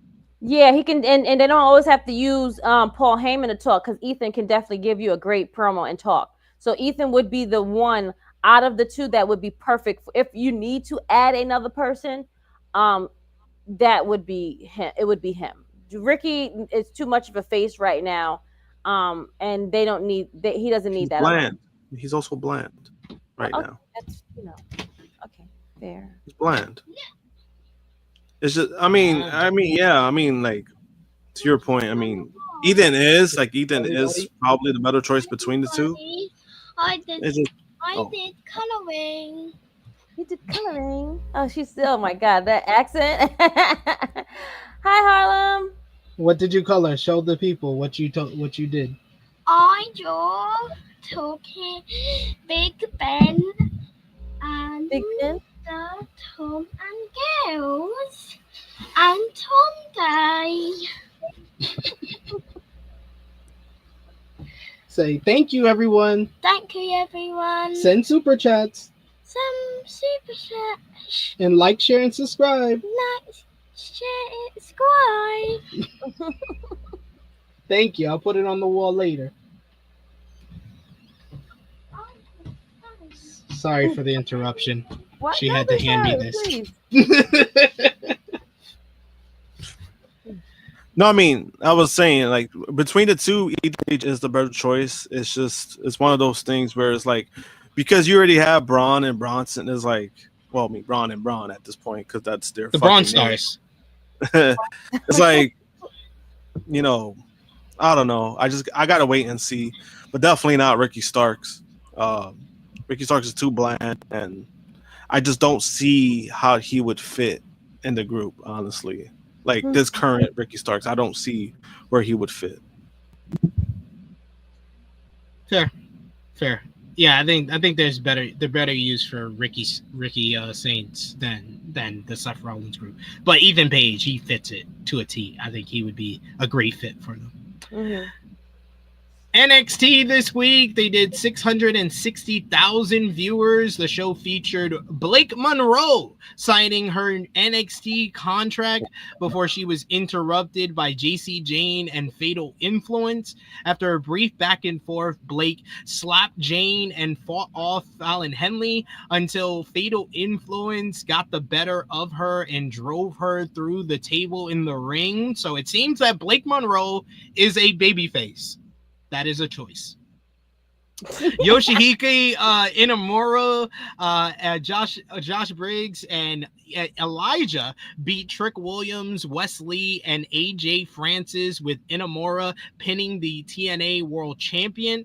Later, Inamura gave his shot at the title to his tag team partner Briggs for next week. Jada Parker defeated Thea Hale in controversial fashion, and Lash Legend scored a win over Kalani Jordan, while Izzy Dame beat Zarya thanks to a distraction from Tatum Paxley hugging Sol Ruka, and Jordan Grace, with the new theme song, picked up a win over Lola Vice in a good match for Jada, Lash, Izzy, and Jordan to all advance to the four-way number one contenders matchup next week on NXT to determine who's going to challenge JC Jane for the NXT Women's Championship at WWE Evolve. But it seems like the women's division is going to have a new addition, but maybe not one on screen, as Fightful Select reports that Gail Kim was backstage at this past week's NXT at the Performance Center. It isn't the first time that Kim has been backstage at NXT, but WWE sources stated that as of now, she isn't officially with the company. They have tried to keep her appearances at NXT events quiet. Kim was fired from TNA earlier this year, and there were people in both WWE and AEW pushing for her to be signed. WWE has been interested in bringing her in after she became available. Since retiring from in-ring competition, she transitioned to a backstage role in TNA, where she contributed as a producer and a member of the creative team, particularly with the Knockouts division. She remained with the company until early 2025 when they did some restructuring. Following her departure, Kim expressed continued interest in being involved in pro wrestling and making an appearance at independent events, and indicating that she intends to remain active in the industry in non-wrestling roles. Would you like to see Gail Kim sign with WWE NXT? Krssi? I would love to have her come in. They give every other lady that's a veteran a job. Maybe she'll be one of the better ones, though. Yeah, I mean, I think that she's someone that can help out creatively and just give the woman more of a voice backstage for sure. Because Stephanie's not doing it. Always got to take a shot. I love it. I love it. I don't understand what facts and shots is truth. It's true. I would think she'd be a voice to the voiceless, like for Zoe Starks, probably. So, you know, hey, what do I know? But she definitely would be a great person to advocate to, like, you know, maybe like help be a writer and help advocate and have more women's matches out and have them do more stuff. Maybe this whole evolution she'll be a part of. I would love that. I would love that. So that would be great. I think that would be a good thing. That's fair. That's fair. Quickly, the final news notes from NXT. A new report had some details on Jordan Grace's new NXT entrance theme that got a lot of people pissed off on Tuesday, with the fans not being impressed and chanting "Fire Death Rebel." Fightful reports that the theme song that Grace used in TNA and earlier in her NXT run is owned by Grace, and she retained the rights to it. The fact that Grace owns the theme was one of the reasons for the change. WWE has been insistent on owning the theme songs that they use. In addition, the sirens at the start of the song helped make the change necessary in WWE's eyes, as Braun Breaker's theme already has sirens, and that was given as priority due to his family connection to Scott Steiner. The report adds that while Metro Booming and others have offered to do themes for WWE, they are more likely to push for owning tracks. Jordan Grace made her debut in WWE in June 2024, doing a program with Roxanne Perez, and of course has been with NXT full time since earlier this year. And by May of 2025, she's been reportedly being considered for a transition to the main roster. So unfortunate, but WWE's gonna WWE. I'm about to say, I don't understand why people act like they're so surprised when they hear when people have new music and things like that, because they know what WWE's whole thing is all about, of ownership. They want to be in charge. They need to make money off of these people that they are upset paying. So therefore, when they do changes like this, why are we acting like we're so damn surprised? We should just know WWE's gonna do WWE. what they always do. Yeah. like you said, they're gonna keep doing what they want to. Like they need to own and get money off these people. That's their number one goal. Their product is to sell something and make money. That's what they want to do. So if they want to give you a shitty ass entrance song like Zelina Vega and whatever, that's what you're going to get. No one's gonna pop for it. They don't give a shit. They're not reading the room, because if you read the room, you would have known that one, she's a champion, and two, that she doesn't have any music that pops for anyone. Def Rebels sucks. According to you need to get new producers or something. I don't know. Like start from scratch. According to an earlier rumor reported by WrestleVotes, WWE was looking to run a live TV taping on Tuesday, August 15th at the 2300 Arena in Philadelphia, prior to AEW being scheduled to kick off a 7-show residency at the venue. PW Insider reports that is not the case now. PW Insider notes that after speaking with the venue's management, there is no WWE date currently scheduled for the 2300 Arena. WWE has yet to announce any TV taping on the road for that date. WWE NXT has previously done the 2300 Arena back last November, and AEW kicks off its residency at the 2300 on Wednesday, August 27th, with Dynamite and Death Before Dishonor will take place there on Friday, September 5th. According to a report from the Fightful Select, WWE Evolve wrestler, Evolve Women's Champion, Callie Armstrong, has recently been impressing WWE officials, especially with her work at Evolve. Additionally, WWE officials have reportedly been giving her high marks, saying that she could be a future WrestleMania main eventer. Also, Fightful reports that sources they heard from stated that Armstrong already been talked about for a call-up to the NXT roster, and it's expected that she might get called up holding the Evolve Championship. She's already been routinely working NXT live events, and of course, she became the inaugural WWE Evolve Women's Champion last month, beating Wendy Chu, Kendall Gray, and Kylie Ray. Why are you upset by this, Josh? Because WWE saying that, that's bullshit. And I feel bad for the girl. She's talented. I think she's got a bright future.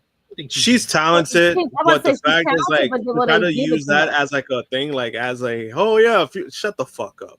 Shut the fuck up. Because that's not true. And it has nothing to do with her. It has to do with the management. It's only some bullshit. Also fair.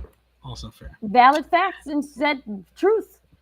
Just you can't be mad at that. Like it's not our fault that we know that they're shitheads and they always lying to us and they always want to do what they want to damn do, not what we ask. Main eventer for Russell. Shut the stop. It's like stop.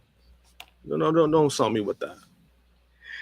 WWE Evolve this week had Sean Legacy running the Vanity Project Gauntlet, picking up wins over Ricky Smokes and Brad Baylor, but losing to Bryce Donovan in his bid to get a shot at the Evolve Men's Championship. Post-match, Lince Dorado made the save for Legacy when he was jumped by the Vanity Project before he brought out LWO for backup. Marcus Mathers made his debut in a win over Jordan Oasis in a WWE ID showcase. Post-match, Keanu Carver jumped both men and stated he would destroy every WWE ID talent on the roster. And the aforementioned Callie Armstrong and Natalya teamed up to pick up a win over Zeta Steel and Nikita Lyons in the opener and teased the matchup between Kylie and Natty in the future. Yeah, Triple Mania Regine. We're not going to talk about it because that show sucked. Check out the review. TNA Impact this week. The show featured Joe Hendry, Elijah, Leon Slater, and the Rascals beating Trick Williams, Steve Macklin, Moose, and the Nemesis in the Champions versus Challengers 10-man tag main event. Eric Young defeated Sami Callihan thanks to help from the Northern Armory in a celebration of TNA's birthday on the show. Mustafa Ali had an Order 4 summit where he made every member apologize to him, but John Schuyler stood up for himself, setting up a matchup between the two for next week. The Elegance brand picked up a win over Masha Slamovich and Lei Ying Lee thanks to a distraction from Killer Kelly, while Matt Cardona and Hometown Man, they picked up a win over the System. Post-match, the System jumped the baby faces, and then you had Jake Something made his return to Impact as he backed up Tommy Dreamer against Mance Warner. And TNA Impact also had a live viewing of this week's Impact coming up on Thursday, as they taped their live taping in Pittsburgh last night, which revealed that Cedric Alexander has signed with TNA, as he has been the mystery man that Tasha Steelz has been on the phone talking to, who's a former friend of Mustafa Ali, which makes a lot of sense. And it seems like we're setting up Mustafa Ali versus Cedric Alexander, while Santino Marella announced that Joe Hendry will get the shot at the TNA World Championship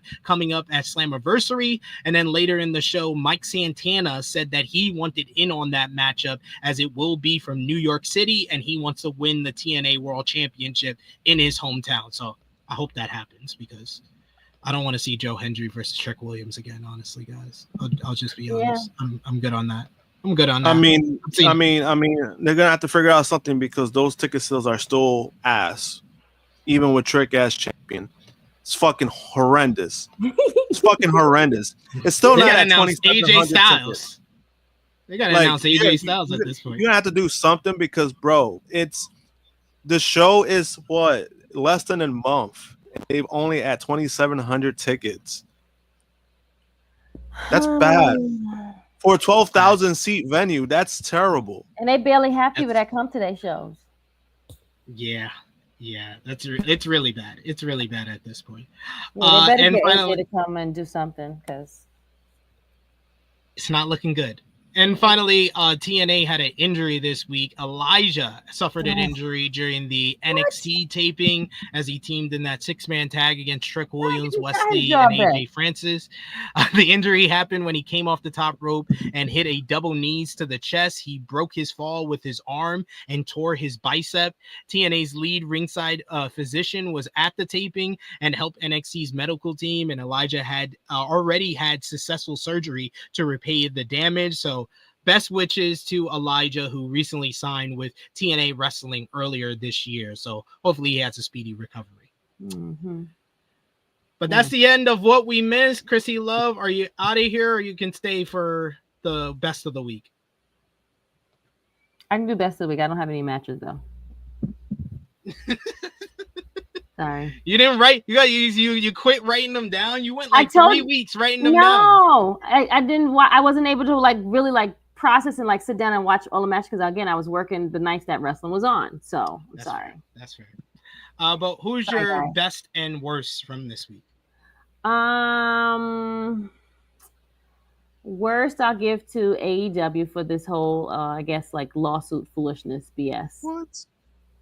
No, you don't think so? I can't give it to AEW because they had a great show. I gave worst of the week to Ricochet, though, for that tweet. You know what? Then fair. We'll give it to Ricochet. Best of the week can go to AEW for their amazing show in Mexico, and the people as well. The people are the best of the week in Mexico.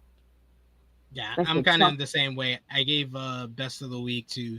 Actually, I gave it to Arena Mexico fans and CMLL. I think CMLL had a great week as far as getting attention for their promotion and the great atmosphere at Arena Mexico. So they got my best of the week. Yeah, there you go. So. Josh, best and worst? Best of the week, I'm going to go with CMML, and worst of the week. Yeah, I could say Ricochet for that tweet. I thought it was very unnecessary at the time, just because no one it's a serious matter. It's a serious matter, as goofy as we might read. Like, when we read some of the stuff, it's very questionable. I don't think that was the time for that. You know what? That's a good shout too, Frantic World. AAA for that awful triple main. Oh yeah, their pay-per-view watch I heard was tragic. You know what? I'm gonna change it to AAA easily, because that fucking main event was ass. Yeah, I'm actually changing it too. I'm going with AAA. That shit was fucking. I seen all you guys comments, and you guys were if you all of you guys in the chat was and not everyone even be in the chat talking about it. And we was in two chats, and everyone was fuck AAA. Now, I've been saying it. Fuck Some people Triple even H. text me that watches that shit. And they was like, "Yo, this has got to be the worst shit ever." I was like, "Really?" Bro, Well, I mean, they Triple H is not much hate worse they than hate anything. Mr. Guano so much he wasn't even on there. He Damn. wasn't even fucking on there. He wasn't on there. Okay, And so like this is what across the board. we were telling people. This is what we were telling people. They're fucking trash. Yeah. Like Yeah. people think that like this is a W. It's not a W. They're fucking ass. Like let's just face it. This is why, like I said it. Fucking WWE buying AAA was like buying the deadbeat uncle that said, "Hey, you can live in here rent free." That's what the fuck they did. That's what the fuck they did. You know what? Yo, Worlds Collide fool people to think that AAA. And people bought that. How much was that pay per view? And remind you, that shit was only like I don't know what $2 grand. AAA was because like I think they on that show posted alone. They posted Triple Mania on YouTube as well, so they're just giving their shit for free at this point because they know nobody gonna pay for it. Got it. Okay, that makes sense. Okay, well, this is unanimous across the board, so yeah. And moment of the week, I gotta go half and half. For the whole week, it's been pretty much the Mystico entrance at Grand Slam Mexico, but it's got to be also John Cena's pipe bomb. So moment of the week, the Mystico entrance and John Cena's pipe bomb. Josh? I'm gonna say the Mexico entrance just because like I felt like it really meant not only for him but for the people that were in there. So I'm stick with that. Cena's very close. It's a close second for me. I'll give it to Cena. You're gonna give it to the Cena pipe bomb? Yes. Another good shout though. Another good shout is the freaking New Japan, the House of Torture specifically more than Dominion. How am I shameless? It was. How am I shameless out here? I'm being fair. I'm being fair and the House of Torture balancing. stuff. I mean, the Hearts of Torture stuff. Don't get me wrong, it's shit too, but it's not AAA shit. Like, yeah, it's not AAA shit. Like, it's a different level of shit. Don't get me wrong, but it's shit I probably deal with. I could probably tolerate it. Yeah, I could probably tolerate New Japan more than AAA. I am fair and balanced, King. Unlike you, sir. I'm not shameless. I have shame. No, I don't. I am shameless. I am pretty shameless. But have you watched Shameless? I love Shameless. Oh, I've watched the whole series. I watched the whole series. Frank Gallagher is the worst dad ever. Yeah. He is the worst dad ever, but you have a soft spot for Frank. I have a soft spot. Yeah. He's a lovable, horrible person. He's a lovable, horrible person. But he lets like, you know like that Lip is a horrible fuck up, but he's still lovable. Yeah. Fiona's a horrible person, but she's a great person for taking care of her brothers and sisters and being, Exactly. Fiona and Ian is the best two characters. Yes, I agree. And I love Carl. I know Frank. Carl, Carl, no, yeah. Carl, no, Carl's the GOAT. I put Carl at the top. Yeah. Yeah. I put Carl at the top. Yeah. Especially when he was selling drugs and he thought he was from the hood. Yeah. I know my Shameless. We could talk some Shameless. That's a character tier list video. I was to say, yo, you took the words out of my mouth. Yo, we gotta do a character trait, yo. Where are you at with the Shy friend? All right. So before we get to matches of the week, I'm gonna give the update. I'm up to date. I've watched episode 6. I told you was gonna. By the time we do this show, you was gonna be on this. I was sad about episode 6. I ain't gonna lie to you. Man, they gunned down my boy Jamal. Yo, he was just working. He was just working. And then Reg gonna step over him like he Allen Iverson over Tyrone Lue.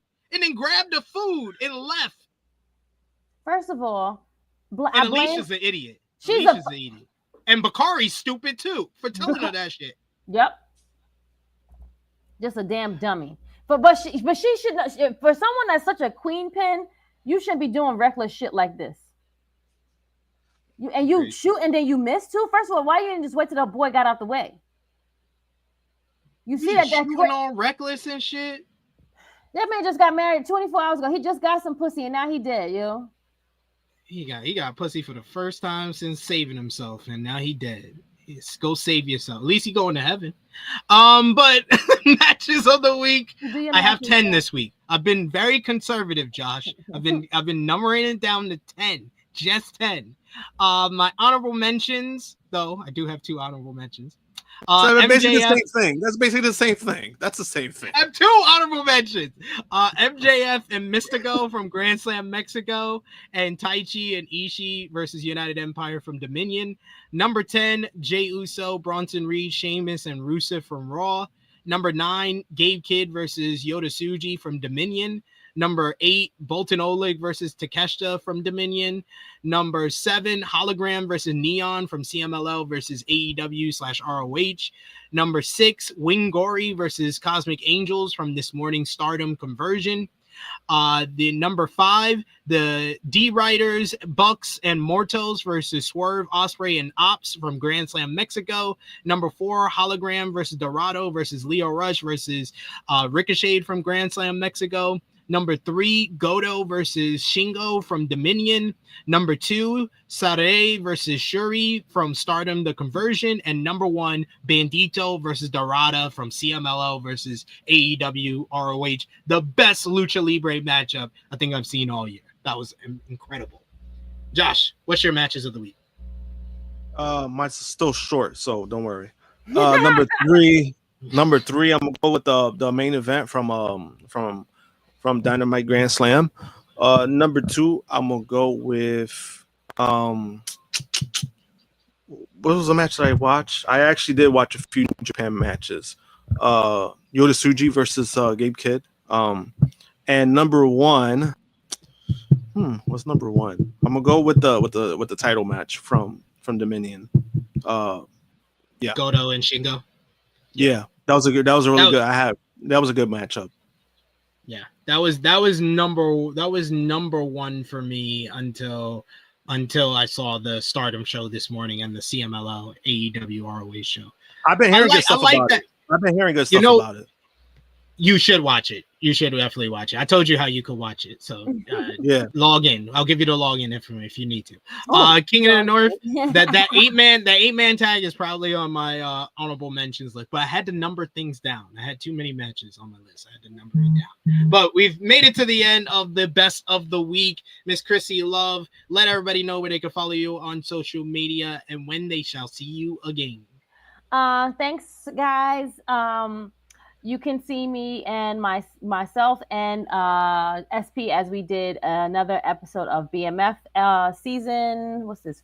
4, episode 2 on our other channel. So watch that, and we'll probably have the other one coming up this week.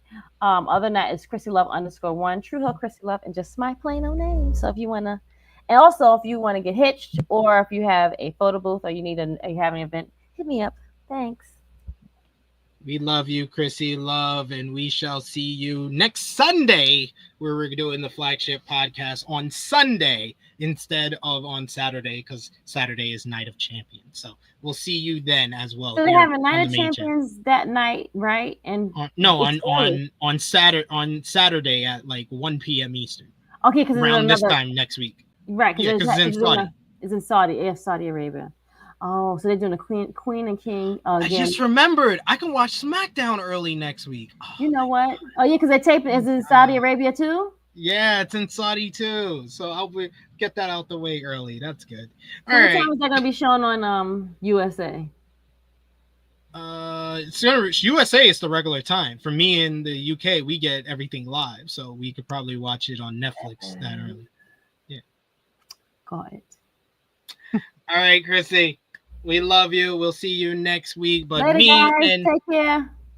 Me and Josh are gonna close things out. As we said earlier, we're going live with our flagship next Sunday, so we won't have time to give our final predictions for Night of Champions. So we're gonna do it for you right now. Night of Champions next Saturday, 1 p.m. Eastern time from Saudi Arabia. I'll be here live following the show with a live post-show review of Night of Champions. But we got to give our predictions first. We got for the WWE Intercontinental Championship, Dominic Mysterio will defend against AJ Styles. Who you got, Josh? I got Dom retaining.